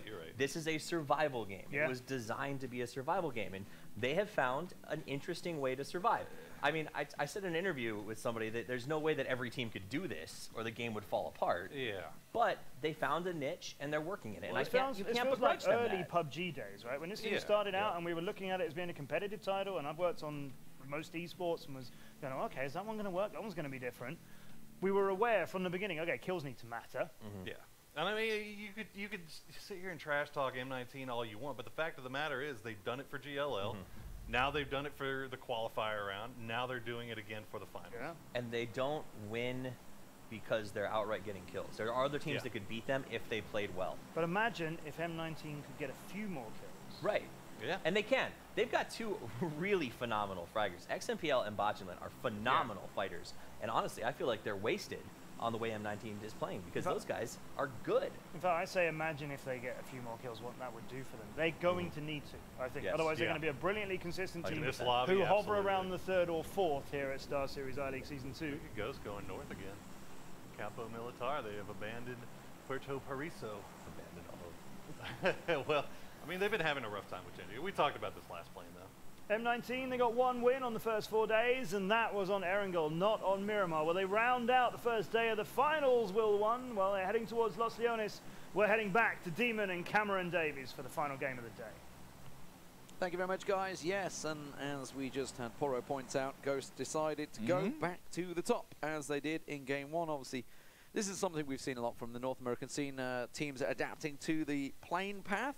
And of course, he doesn't lead out to where the circle could go. It went down to Val del Mar last time they did that. Yeah. OGN just keep getting bullied by North American teams. First they ran across C9 last game, and now they are a little bit... They're actually surrounded. Look, Cloud9, Tempo Storm. Wow, yeah, they're actually completely surrounded by NA. But there's enough space up in that area that OGN, they didn't have to contest for this at all. And Ghost figured that that would be OGN's reaction as well. So there wasn't too much, I guess, pressure on them for trying to take the spot. The first circle is going to be on the eastern side. Once again, a little bit of water, but shouldn't be too much unless we get some more hard shifts onto the eastern side. Liquid in Picardo as a standard, as can be in PUBG action. Of course, the night's over in towards Power Grid. Standard sort of setup for a lot of these teams, of course, when the plane path goes down that way. It is pretty crowded in Los Leones. M19, as you mentioned, 4 AM method. Still going for their whole split type of strategy. Of course, FaZe, with the path being further to the east, will need to find vehicles and get over to Montenuevo, where they are heading right now. Vanguard, also Commissaro, all to themselves actually. I'm surprised nobody's decided to split Commissaro with them. It's a big old city for one team. Yeah, it was a big old city for a lot of different teams, but there's also enough spaces, and it seems that just no one really cares enough to get it. But yeah, Method, they're still trying to find a new home. They are, pointed out, are committing to this split thing, and because 2 members are in the circle, not as much in the circle as last game, they are still at risk of getting completely dismantled in the early game. MVP, though, they are long dropping all the way to El Pozo. A couple members still in the air, and that wasn't particularly far along the plane path when they left. Yeah, there's them to still keep on swinging. You can see Youngtan going past. It is Youngtan, by the way. Obviously, it reads as 0-tan, but we are very much informed that it's Youngtan. What does it mean? 0 bullet? Zero bullet. He can kill you without even having to use a bullet. Yeah. Machete. We had a couple of those at Gamescom. Machete chasing craziness. But something I have noticed, Cammy, is Optic. They've adapted to the path, right? They would normally go over towards Valle del Mar. They've instead chose to go just sort of like the spread south route, right? They know there's nobody down here. They've kind of got the south to themselves, really. So it's spread out a little bit. Yeah, exactly. They have Los Higos and a little bit up towards the north. In the qualifier stage, they had to contend with Na'Vi on Valle del Mar. But now they know Na'Vi's not there. They've done a couple of scrims before the day started, and then there's also been 4 games up until now. They know that they actually have free range over both of those spots in the southern part, and instead of doing what MVP do and have that long drop before they can start looting, and in this case, MVP are going to have to rotate all the way back, Optic, they can just free choose for them, coin flip really, between which one they want to go. Same thing with Ghost, using both Puerto Paraíso as well as Terra Branco and Campo Militar. Yeah, it's obviously, look, stark contrast, right? We're seeing Tempo Storm here. They're pretty much getting ready to rotate. MVP just pulled up. Absolutely nothing on them. They're completely bare-ass naked as they've managed to roll into El Pozo. So they're going to be very much coming out of the edge of the blue and seeing whether it works out for them. 4 AM here in Los Leones. Here's Optic, this is what we were talking about, down on the south coast. Not in their usual Valle del Mar. They decided to spread themselves out and get whatever loot that can be. It can often pay dividends. Yes. But can also leave you in a fairly low loot situation. Yeah, you have to be able to manage how far spread your scrap loot is. No helmet, is it? Oh, no, he does have a C2. Okay, yeah. But still, look at that long distance he has to go. Miramar loot can be very, very good, as long as you don't have to take too long to get in between each compound to each compound to each compound. It's the travel distance that can be the real killer on Miramar. But Optic, they know basically the space that they have to work with. They're familiar with this area as well, and so I'm confident that they're confident they can get all the loot, or at least most of the loot that they can get. Plus, what is it? Headshore has the entirety of Los Higos to himself, so he can probably just pick up a bunch of other stuff and give to his teammates if they don't exactly have the full kit. So Team Liquid on the move, coming out of Picardo, starting to rotate in. What we obviously want to look at is where Example is going to go, because M19 have this sixth sense, it seems, right now to find the center point, find the area that the circle will finish in. And they managed to get themselves consistently into that top 5 position. It's what they did at the Global Loot League, and it's how I believe they got the invite here, and it's worked out very well for them. You know, a lot of people were talking about, and I'm going to talk. I'm going to vividly point out Martin Avenger Good. Oop. As my chair decides to roll off. Whoops. Talking about him, but back to M19, and they're going to get found out. They're going to get found out in this lobby. There's 10 champions in this lobby. They're going to get found out, but they're not. They're still doing it, Cammy. How is this possible? I don't know. I mean, it's only been 4 games. Again, we're going to keep driving that through. Ibiza, he actually gets knocked by himself. I think he may have just flipped his bike. I think I might have flipped my chair. You might just you absolutely flipped your chair. Yeah, let's get it back on. It's all good. It's all good. Example, though, he's taking advantage of this. Finds a Ibiza knocked himself, but that's a free kill for them. First kill of the game. Everything comes to M19. The circle comes to M19. A free kill comes to M19. First kill of the game. They haven't had too many kills, so, you know, they've got to take them as they come, and 7 points is 7 points. But Liquid going down there, as we were talking about. Cloud9, they've got themselves Vitality off to the distance. They will keep their vehicles very much safe. It's a pretty ring-fenced area to keep your vehicles in, so Cloud9 happy with their compound. Of course, everybody's trying to get fairly central. These are pretty much the central spots in the current circle zone. It could shift any which way. We don't really know. We've had some pretty hard shifts today, Cammy, in these circle changes. Yeah, we really have it. But at that point, that actually makes center compounds that much stronger, because unless you want to roll the dice, if you're expecting another hard shift, unless you want to roll the dice on whether it's on your side or not, you want to be central in order to have a quicker rotation or have a better chance of being inside. But C9 from their position overlooking Vitality, they get it down and a finalized kill. That's a confirmed kill, which is actually interesting. I don't know whether he was rotating in or whether. No, he just got caught out. Look at that. Okay. Caught out straight in between the buildings and confirmed very quickly. Oh, I think he was driving in. The truck's still there. Yeah, looks like it. Looks like he got caught out. It's not free, though. They're pulling up. They're pulling up. They've got themselves the knock. This is a bit risky now. They've got 3 players in there. Yeah, I'm not too sure I agree with this deal, but Yannick not able to really land a great deal of shots, and Nerf's going to get himself a position out the side. Vehicle getting lit up here. Jazza gets Moody down as well. Moody tries to push in. This has gone horribly wrong for the boys from North America. Cloud9 tried to match the aggression. They got Monkey down, and they thought they'd got themselves an advantage, and it has backfired horribly. Leaving, I believe, just one. I think it's Stab. Yeah, Stab off in the distance. Seeing his team just being pushed out. There was no reason to go for that fight.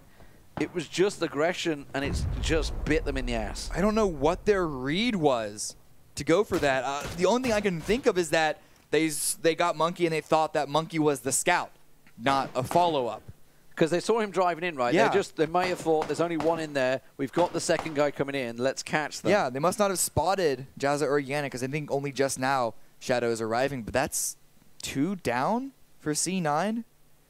Maybe even 3. That's 3 down. It's just Stab left. Yeah. So a complete, not lack of, but failure just a misread of scouting. Complete misread. Puts a good position in Cloud9. Really bad spot. Simson also trying to make a read of his own. BenQ is may not hear the footsteps just yet. It's perhaps just a little bit too far away. He just broke the window, so he definitely heard it. Yeah, BenQ's going to get out the side of this. Backs out. Has he got his... Simpson's actually looking the other way at the moment, so I don't know whether he happened to notice it. Simpson's completely looking the other way. Now he hears it. Look at that. He spins around on a dime. As soon as that shot goes off, like, whoa, there's someone right behind me. Don't know where that is. Back to Optic. 20 kills in the last game. We should mention they got took out in a 1v3 game before that. Yes. So it is kind of hit and miss still. Yes, they did. So, yeah, could be a good game, could be a bad game. Hetro right now trying to defend himself against an approaching 4A. It's the gas station. It's the gas station. The gas station of doom from GLL. And would you believe it does look like 2 teams are going to clash on this. Upside, they don't know that he's there yet, so they're not going to go super aggressive, and it looks like other members of Optic are arriving, so at least Optic have potentially the information advantage into this. I say that when Forever is going up on the cliff, so I take that back. It looks like they are aware that someone could be there. But this fight isn't one that either team needs to take because Vanguard are coming as well. It's not even in the circle, though. There's going to be a three-way clash at this. What is it with this gas station? What do people like about it? Look, just coming into the corner of the map right now on the mini-map, you can see in the bottom right-hand side of your screen a Vanguard passing by. Now, if these shots continue, they may just think, okay, let's pass on by. They've come out of Kumasera, going for a deep south cross. Meanwhile, Example looking for more kills. It's Rafi that's blasting on by. 4am do pull up, and look at this. Hypoc up on high, taking the shots. Hetero is in close. 4am not having any of it. They're immediately abandoning this. Yeah, they're heading out because the blue's coming in. And the pressure from Optic on the west side is too much for them to handle. Hetero was potentially in a position to really do damage on their exit. But now they're going to be the last ones into the circle, and they could get stopped upon by both 4am as well as a Vanguard, who certainly heard those shots and are going to be coming in from the left side while 4am are on the right. You saw Forever actually already stopped down there just below that cliff, waiting to see if he doesn't hear any follow-up vehicles coming from Optic. So by saving Hetero, Optic put themselves in a pretty bad position. Ooh. The swing is going to be towards the left, not towards the north, so it could be worse for them. Oh, but FaZe rotating in super late as well. FaZe, the blue, chunking him down very, very low. Has to stop to met up. They are going to turn away from a Vanguard, who are just to the north of them, going in through Los Leones again to the circle. Liquid and Tempo Storm pretty close to one another. They are on the edge of the white circle, so neither really needs to move. Of course, they will be looking to reposition. And speaking of teams repositioning, Optic trying to blast their way through. That is getting past FaZe Clan. It's getting past the Vanguard. The rest of Optic are coming up behind him. So Jemsy's took these shots, but he's got to be careful behind him right now. This is all happening in the blue zone, by the way. As the Vanguard come through, FaZe go through, Optic push through. They're all trying to get a position, but now FaZe have pulled up. Noctiv, he is down. Almost sent that vehicle like a missile, but he's going to get taken out. The call out from the players in the back did allow FaZe to set up a crossfire, set up a toll, really.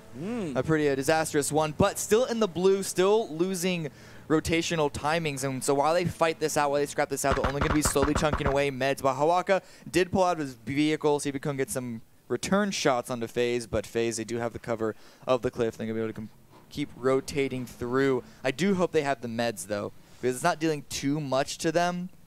But it's still going to be something that could impact them because they're still driving out in the blue. OGN, though, making a rotation up on the northern side, getting quite close to MVP. Yeah, Siege is going to come in on that spot. We've just cut away from it, but he's going to come in and see OGN right there. So they may collapse on one another. We'll probably go back to it. Yeah, there you go. You can see Youngtan up on high. And now OGN have absolutely their position. That nade almost landing on his head, forces him back. You can see Siege on the minimap. So they've got a kind of a long-range slot position. Now he's taking shots. See the tracer bar coming in onto Sungjiang at the top there. Youngtan having to back away. Here's Siege. He's got himself an SKS and a 4x, so decent range for him just on the edge of this. While this is happening, by the way, Liquid on a big northerly rotate and actually may come in where this fight is happening.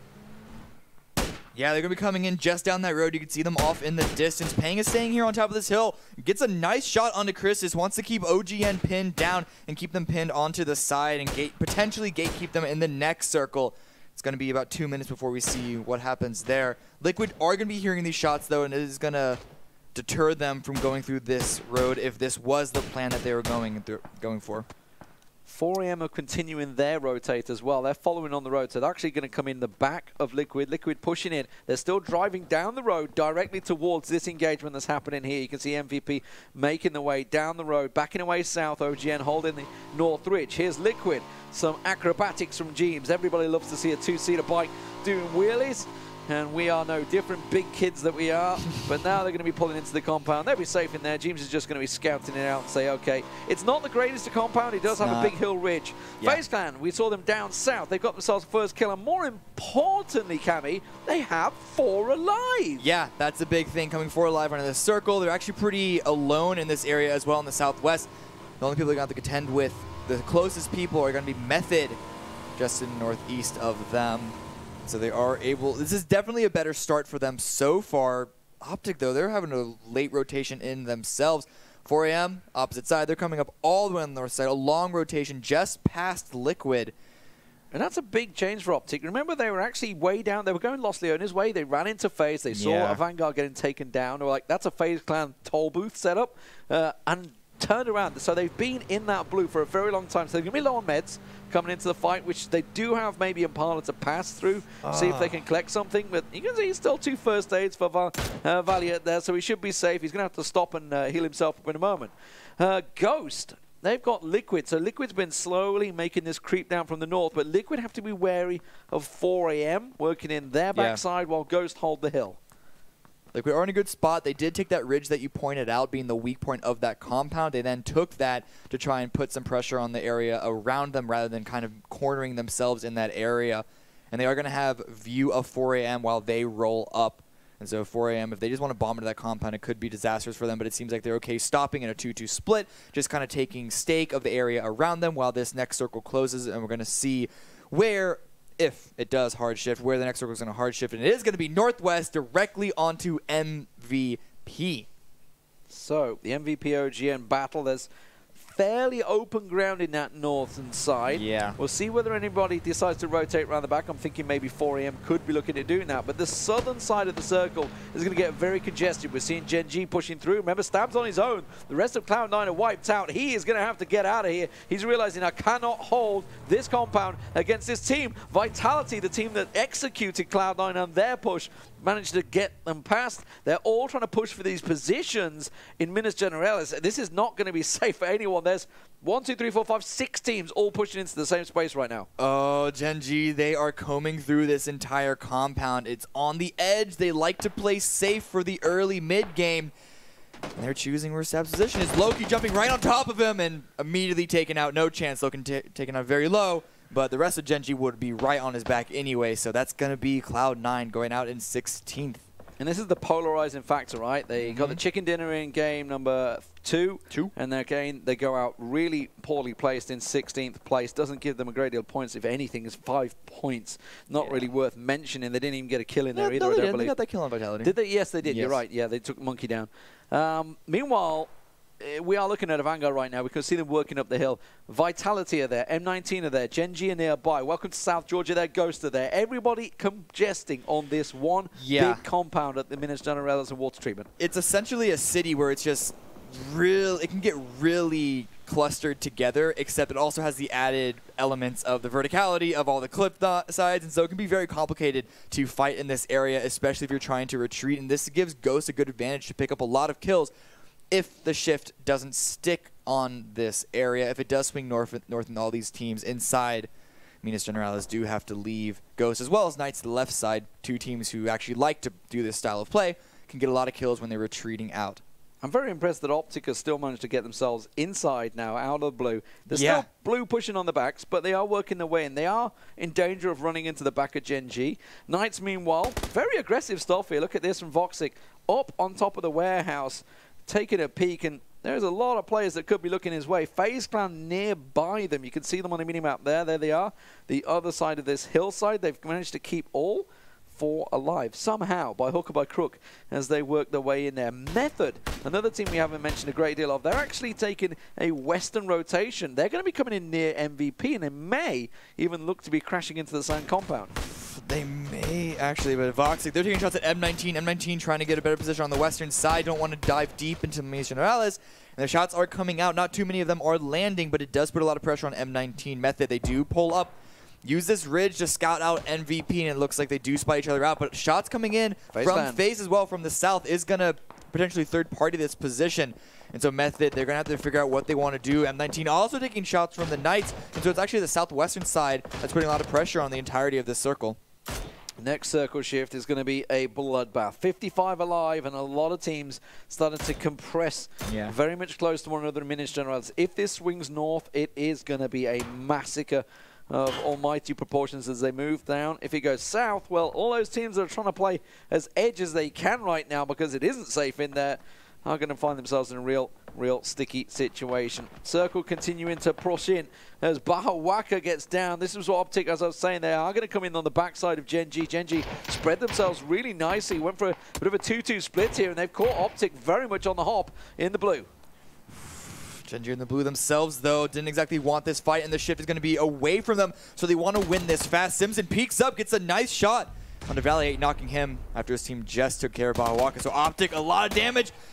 Simpson almost knocked the nade follow-up. If not, the boost should be enough. It's a risky nade. Valiant's the other side of the rock. That is such a big risky nade. And he does kind of land it, I think. We're kind of caught Optic Valiant in a little bit of the same back and forth. Very tricky one there. Optic, remember, 20 kills. First place chicken dinner in the last game. Looking like they may actually be going out in 15th place at this straight. Hetra's just going to have to run for his life. Ghost picking up kills on Battleland. M19 and Co. all having to make the shift now. It's actually Method's rotation has suddenly turned out very well. MVP and OGM, we watched them early on have a very good position as the circle did shift to the north. Liquid, I believe, down to maybe one. Just Samty, I think, the last man standing for them as well as Hetra continues to run for it. No, Scoom's going to get the so that's still revive 3 on Jeems. Yeah, so that's still 3 for them. But yeah, actually, I was afraid for Method even with this shift because FaZe had the pin down on them, but FaZe are retreating from that power position. They want to go a little more into the compound. A fight is breaking out between Tempo Storm and WTSG while Vard and Miraku go down, so that's WTSG out in 15th. Jeems down again. Scoom trying to get the revive back on him again. FaZe Clan looking down towards the Vanguard. You can see Mumino out in the blue down at the graveyard. Not really a great deal can do. Keen's going to try and get past. Remember, it was a Vanguard that got caught out by FaZe Clan on the rotates earlier. Jeems finished off this time, it seems. No, he's just been down again. He must be bleeding out so fast. That's 3 downs instantly by McCoy. Yeah, that's not great. But I actually see why FaZe did pull away from that original spot to third party onto Method. While Method do get a couple of kills on Avangard, it's because FaZe wanted to make sure that they stop everyone from rotating into the southern side because of the shift on them. A lot of spray down, though. A game too late, but FaZe finally found Rafi. Finally found him. Managed to catch him out there. Mumino down. Vanguard in trouble. There's the rotates coming in. So Vitality tried to crash in. Gen G are about to come past as well on your foreground here. Here comes Wicked in all of Gen G. They're trying to blast on by while Vitality and Knights try and trade blows. They're looking towards it. M19 across the road, taking shots at them. Jeems gets down again. that's 4 times running, Jeems. Stop peeking. How many times can you live? It doesn't matter. Samty's now got them pulling up on him, and that leaves Scoom now, I believe, the last man standing. He's got Jeems back up again, but keep your eye on that kill feed. He'll be down in a second. Naze barrage from Knights is just wrecking Vitality. Diaz, at the same time, though, has just been completely ignored. Vitality running over him, distracted by the Knights. Vitality at least do still have 2 inside the circle, and Diaz, the last one left from Avangard, does have to crawl in a couple of extra meters. And he knows the nades are still going in on that position, so he knows there's probably still a team up there. More nades. This, a little too far. But Vitality pinned down. This is still not a good spot, even if they are in the circle, because trying to retreat from this position is not going to be very fun. Oh no, Hetra's trying to flank around. Meanwhile, 4AM are actually taking peeks at Tempo. Did they just catch a glimpse of him? 4AM have gone for this 2-2. Trying to split out. It's God V and Forever that are here, and you can see Long and CPT off to the northern side, and they probably the ones that gave the information that Hetra was close by. So they're probably thinking actually it's Tempo Storm that are flanking them. Yeah. And instead, yeah, they've gone deep round because look, they're trying to flank out Hetra, so they've very much spotted his position. Zampa, ironically, going looking, probably hearing the footsteps and thinking what's going on over here. But the circle is very much donated in this time, Cammy.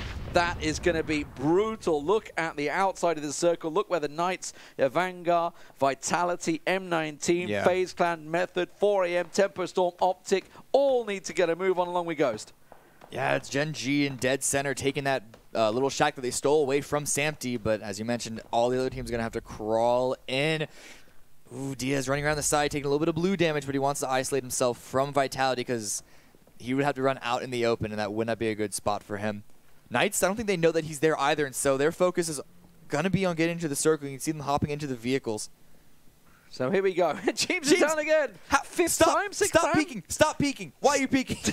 4AM are going to be coming up right behind Liquid, so I don't think they're going to be able to do a great deal about it. Hetra, you can see on his own. Tempo still making the way, but they are engaging with 4AM down the hillside. Ghost, they're looking towards this fight as well. They are trying to third party as much as they can. MVP finds Jeems, and I believe, no, he's down again. That's the 6th time. He's going to bleed out. Scoom's like, I give up. I've revived you. He's probably got the most revives ever already. The record's just been worked out nicely for him. Ruby will bleed out, and now they're all crashing in. Genji are in there. The Knights come sliding in. Cheerleader's got to keep Kramer and Voxic away, but they're going to push his compound to get him down. Genji will go out in 14th place, but while that move happened, you've still got teams like FaZe Clan, Vitality, Avanga, M19 Ghost, Tempo Storm, 4am, all trying to get into zone. M19 do now just go out in 13th.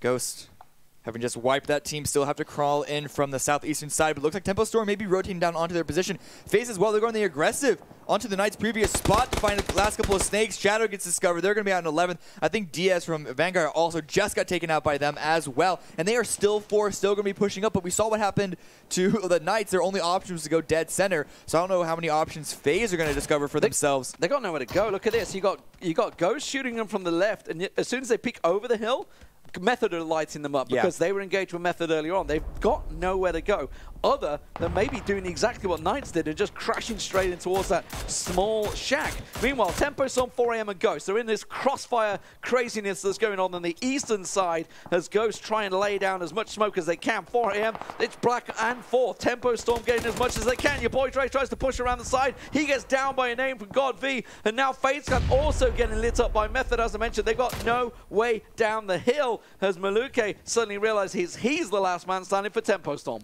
Ooh, it's not a good spot for a lot of these teams. So much third-party action because this is essentially one big giant bowl. Zampa does go down to the blue after getting knocked. We should mention the teams that were there from the very beginning. MVP and OGN, the original teams that faced off against each other. FaZe Clan down, out, 9th place for them. It's been a disaster of a day for FaZe Clan. One they're going to want to forget on Miramar, which is something I've said pretty sure in the past. Scoom has Circle Center. Team Liquid, while they only have one alive, that's maybe all they're going to need. You can see he's took behind himself an explosed car, so he's pretty safe barring a grenade rolling in his direction, and everybody else has to fight. Method moving on MVP over in the west. Yeah, MVP got the middle of his compound, but Method want to take care of them first so they're not running parallel to each other. Nades come in. Pang is ducking behind a vehicle. Rafi's still trying to hold the angle. The MVP are clued into this aggressive maneuver from Method, but they are on the fast side, close to the circle. But the pressure is on them to finish this fight. And you just saw for a quick second that the angle that 4am had on them from on top of that hill, easy third party, but there was a wrap coming around from MVP. Oh, there's the nade that tries to get Scoom. Meanwhile, Chris, who did just get the down, he's about to get pushed. He gets caught in the back. Alpaca manages to get him in the backside. 4am got to push down the hill, but they need to be looking right because OGN are on the move. Balak with a big old headshot onto Kramer. There's MVP, and that's Method in all sorts of trouble now. I think it's just 80, the last man standing. I can't tell whether Rafi's alive. Yes, he is. He's going to push around the side. He's got two just around the corner. They're right on top of him. He just needs to have a peek. He's looking in the smoke. He doesn't realize they're so quite close. Gets the spray down, finds Peng, but he doesn't manage to get the guy reviving. Yeah, I think he was maybe suggested by a teammate that someone was getting revived in there, but he just cleared out the one that he knocked initially, and so he may not know that Siege is so close and the two players are still there. Tempo Storm do now get eliminated.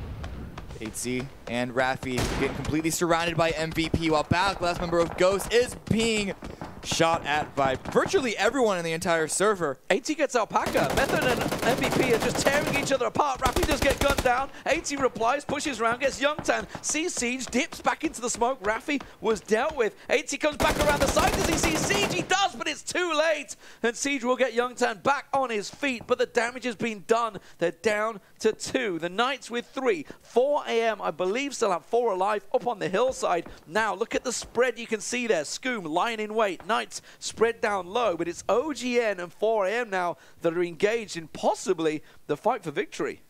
This is I think this is exactly where Ghost got their 20-kill win, where 4am are. Obviously, it's not the exact same circle, but it's close enough, and with 4am still 4 alive, look at all these line of sight they have basically down this giant hill. They can put out a lot of damage and grab a lot of kills for themselves because MVP, they are the only piece of hard cover outside of the Knights' little shack, but those are unlikely going to be in the next circle. Where will that circle be? We're waiting, anticipating. It's going to go to Scoom. 4am, of course, inside it. It does mean that MVP need to make that run over the road. That is going to be a tough old push, even with smokes. Knights, meanwhile, they have Drayden inside, but you can see Voxic and Texas here. They have to push up and look ahead of him. There's nothing. There's nothing there. They're going to have to make the wall of smoke and try their best to push them forward while 4am have them in their sights. The only distraction could be OGN. Sung Yang is making his way up the hill. And of course, they're popping the tires, making it that much more difficult for the Knights. At least they have Drayden in, so they have at least one person as a plan B if the other two members can't group up. OGN as well. Sungjung inside are the last two players. Or outside, trying to take some shots onto 4AM to keep them pinned down with the Knights. But the high ground that 4AM have, as well as the terrain to get inside the circle, 4AM have a huge advantage right now. We have yet to see them come up huge, though. So they're going to have to finally deliver on the 5th game. But Siege finding an angle onto the two members of Knights. Circle had to push in less than 10 seconds. It puts pressure on both of these squads. MVP, though, that's... I think they're about to go out in maybe the next 10 seconds. It's pretty much down on the clock there. I mean, we just lost 40 players in the last 2 phases, so yes. It's not too surprising to see him going down. There's the smoke being laid down. I don't think it's really quite going to be enough for them. You can see Knights have an angle on them, so they don't need to move. They kind of got the blue more in their position. Siege going to try and make the run for it. Not going to work out for him. Texas and then Youngtan should be the last man standing. Meanwhile, that's happening.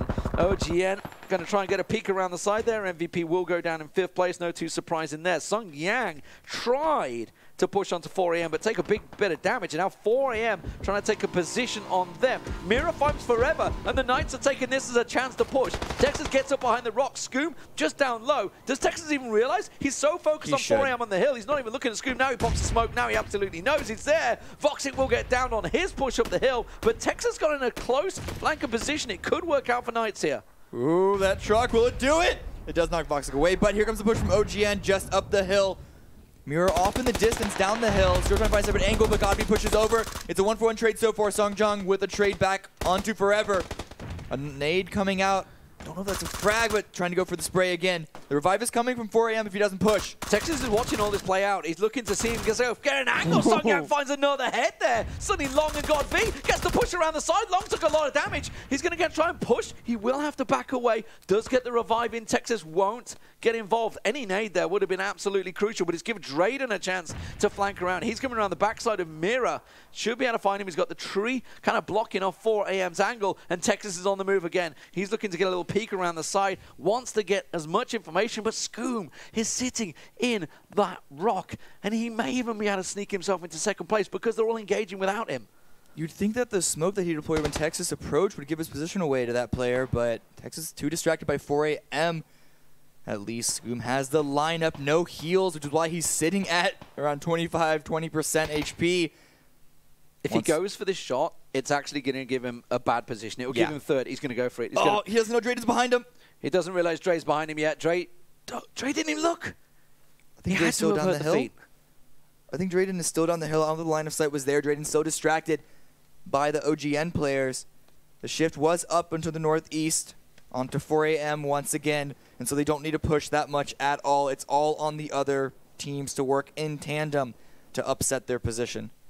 Drayden so focused on Mira to his left. Texas so focused on what's above him. Everybody ignoring Scoom, who had clear vision and just got himself out of sight, realizing he obviously hears the footsteps of Drayden now. Scoom is looking down that way, but Drayden and Mira exchanging blows. Big old hit onto Mira, doesn't finish him off. Texas comes over top, and that gives Knights at least 3rd place position. Now, does he look towards Scoom? Drayden, he's not. He's going to flank around the side. Scoom is going to keep himself positioned and in the circle. They have no way of looking, and now they can't even see him. That reposition by Scoom earlier to get behind the rock is coming up crucial right now, because if the Knights go aggressive on 4AM, whoever wins, that's Scoom getting his team in 2nd place.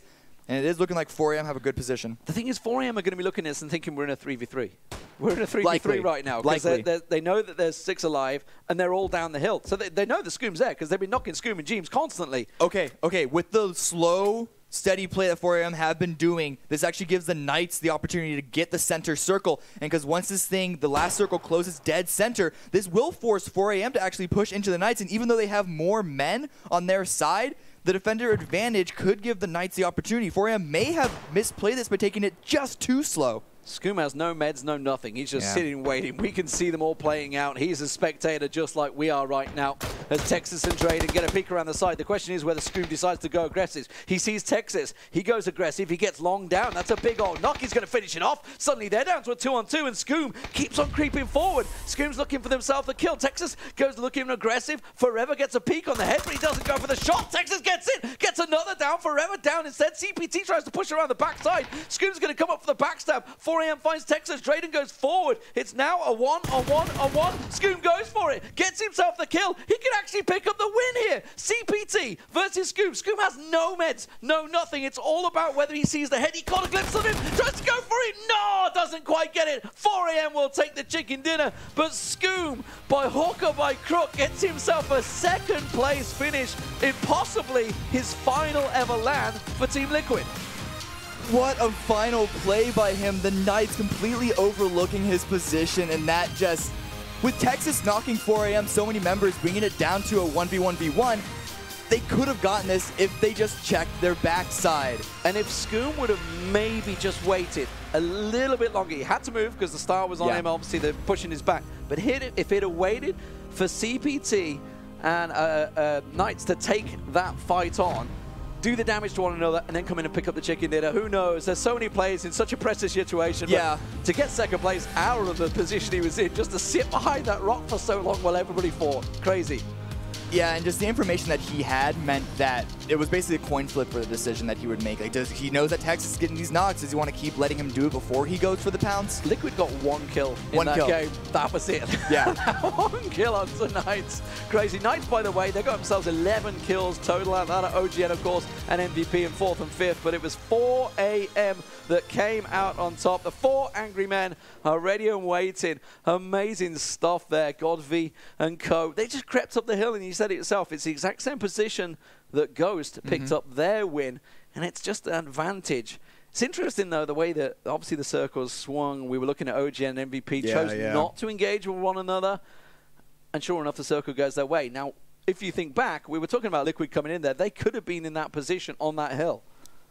Yeah, actually. I think it was just, we were so distracted, I think, by the south side to exactly watch their rotation. But yeah, no, because I mean, the same thing happened to Liquid as it did to Gen G. The Knights, because they were the last ones, they're the only ones that come out on top. They didn't want to use compounds on the rings on the outside.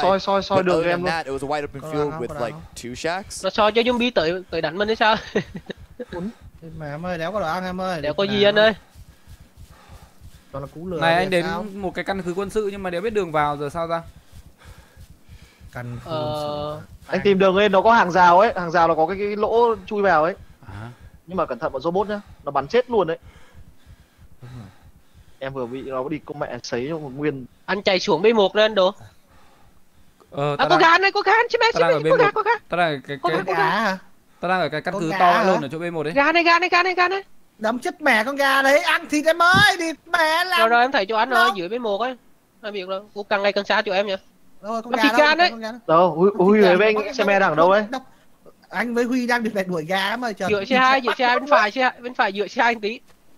Con gà này. Con gà đó thì mẹ anh hết stamina bây giờ thì mẹ. Càng ngày thì càng thấy xa vời nhau ấy nhỉ. Đúng rồi. Nó nằm đi kia đập anh. Địt mẹ. Mày gà. Ui mày. Mày đâu rồi? Đây bên này. Đá gà mày. Đâu. Đây. Bấy vãi luôn. Em ơi, anh chặt nó đi, thì mẹ đánh chặt nó. Thì mẹ địt mẹ gà, địt mẹ con gà. Sao anh nhặt được khẩu súng mà anh không cầm nó lên được? Sao được? Bỏ hén ấy, rồi giá hén ở dưới cung á, dưới cung phải. Mình có thịt gà. Instead of like going for those team fights, and we were very defensive in those team fights. We just keep going, but once one member, if one member was knocked, we will just revive him instead of like going for those fights. So, and then we just keep going like this way. So we kept our squad alive. How concerned was the team going into that last fight and it ended up being a 1v1? 当时1打1的时候，你们当时有多慌啊？其实不是很慌，就我看到右上角信息，得知我们不是3打3的打 Knights， 是打 Liquid 有个独狼嘛，然后我正好打赢了 Knights 那个，然后我前面有个掩体，我对枪其实算是优势的，但是后面那刚好一枪打他头上，直接就赢了嘛。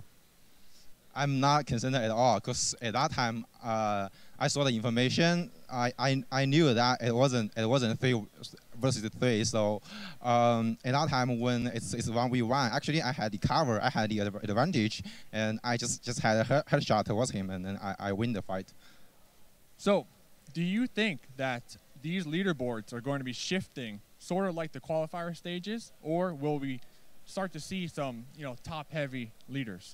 你觉得就是这一次的那个积分榜会像那个我们第一阶段的比赛一样，就是比如说刚开始有很多队伍就第一天打得不怎么样，然后之后就开始疯狂发威打回来，还是说还是说跟之前不一样这样子？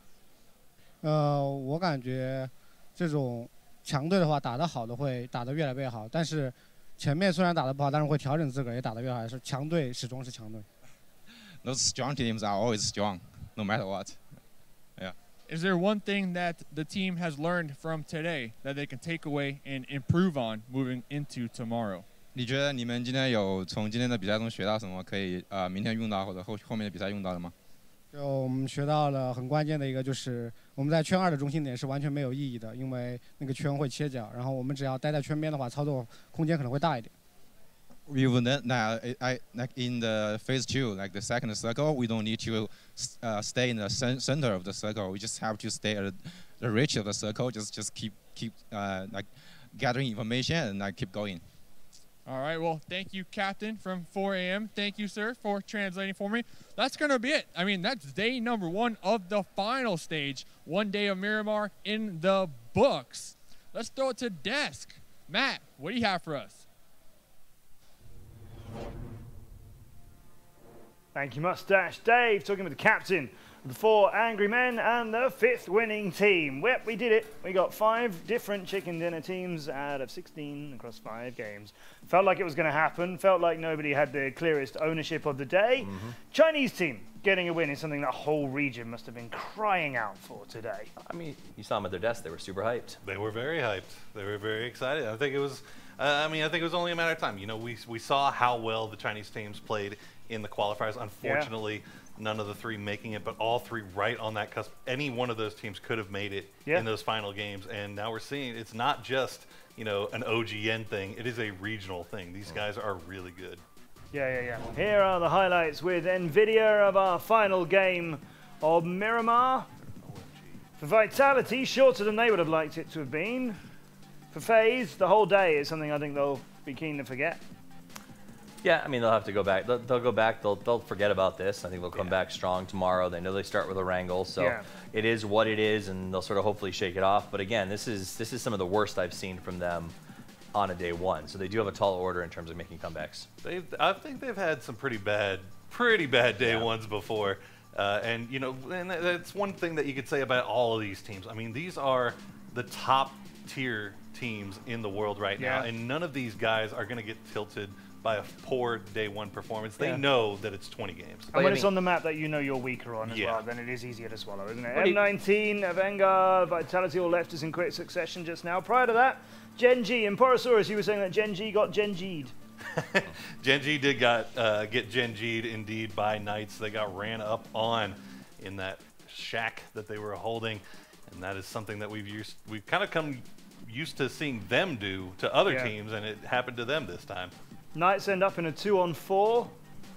Knights also end up with 11 kills out of this game. Yeah, I mean, they did a good job here. There's another one coming. Pushed in, did a really nice job of sort of locking it in. They thought they were in a 2v4 situation. I'm pretty sure they thought 4 Angry Men had 4 Angry Men up on top of the hill. That wasn't the case. Scoom got low. He got hidden between a rock and a burnt-out car place. Waited for his chance to fight. But ultimately, he had to take a 1v1 with, I think he had very little vest, if any, hardly any helmet. And we did see, he pulled a nice little flick, and he had the headshot lined up. And one could potentially wonder if he had a full health bar, if he had one more set of bandages, because Lord knows he had time to use them, could he have won that fight? And I think it's definitely possible. He had the headshot lined up. It would have only taken 2 taps. So Scoom played that very well. Not only did he play well, he hid. He slowly rotated, and then that creep that he did to get up behind Knights, like big brass dumbbells. That's big boy plays here. It was. He watched, he looked for the fight, and then he waited until Texas pulled the trigger and made the noise, and that's when he opened fire and ran at him. So he literally waited until the perfect moment to get that kill to force the 1v1. He could have just stayed behind that rock, couldn't he, Porosaurus? He could have just stayed there, but he thought, well, there's 7 more points if I drop him, and another chance that we'll win this thing. He had a little bit of time to work with as the blue was kind of starting to finally make its way in. But, he maybe could have waited a couple of seconds more. But, I mean, I understand taking the shot when you have it. I mean, he had complete advantage. I mean, Drayden wasn't even close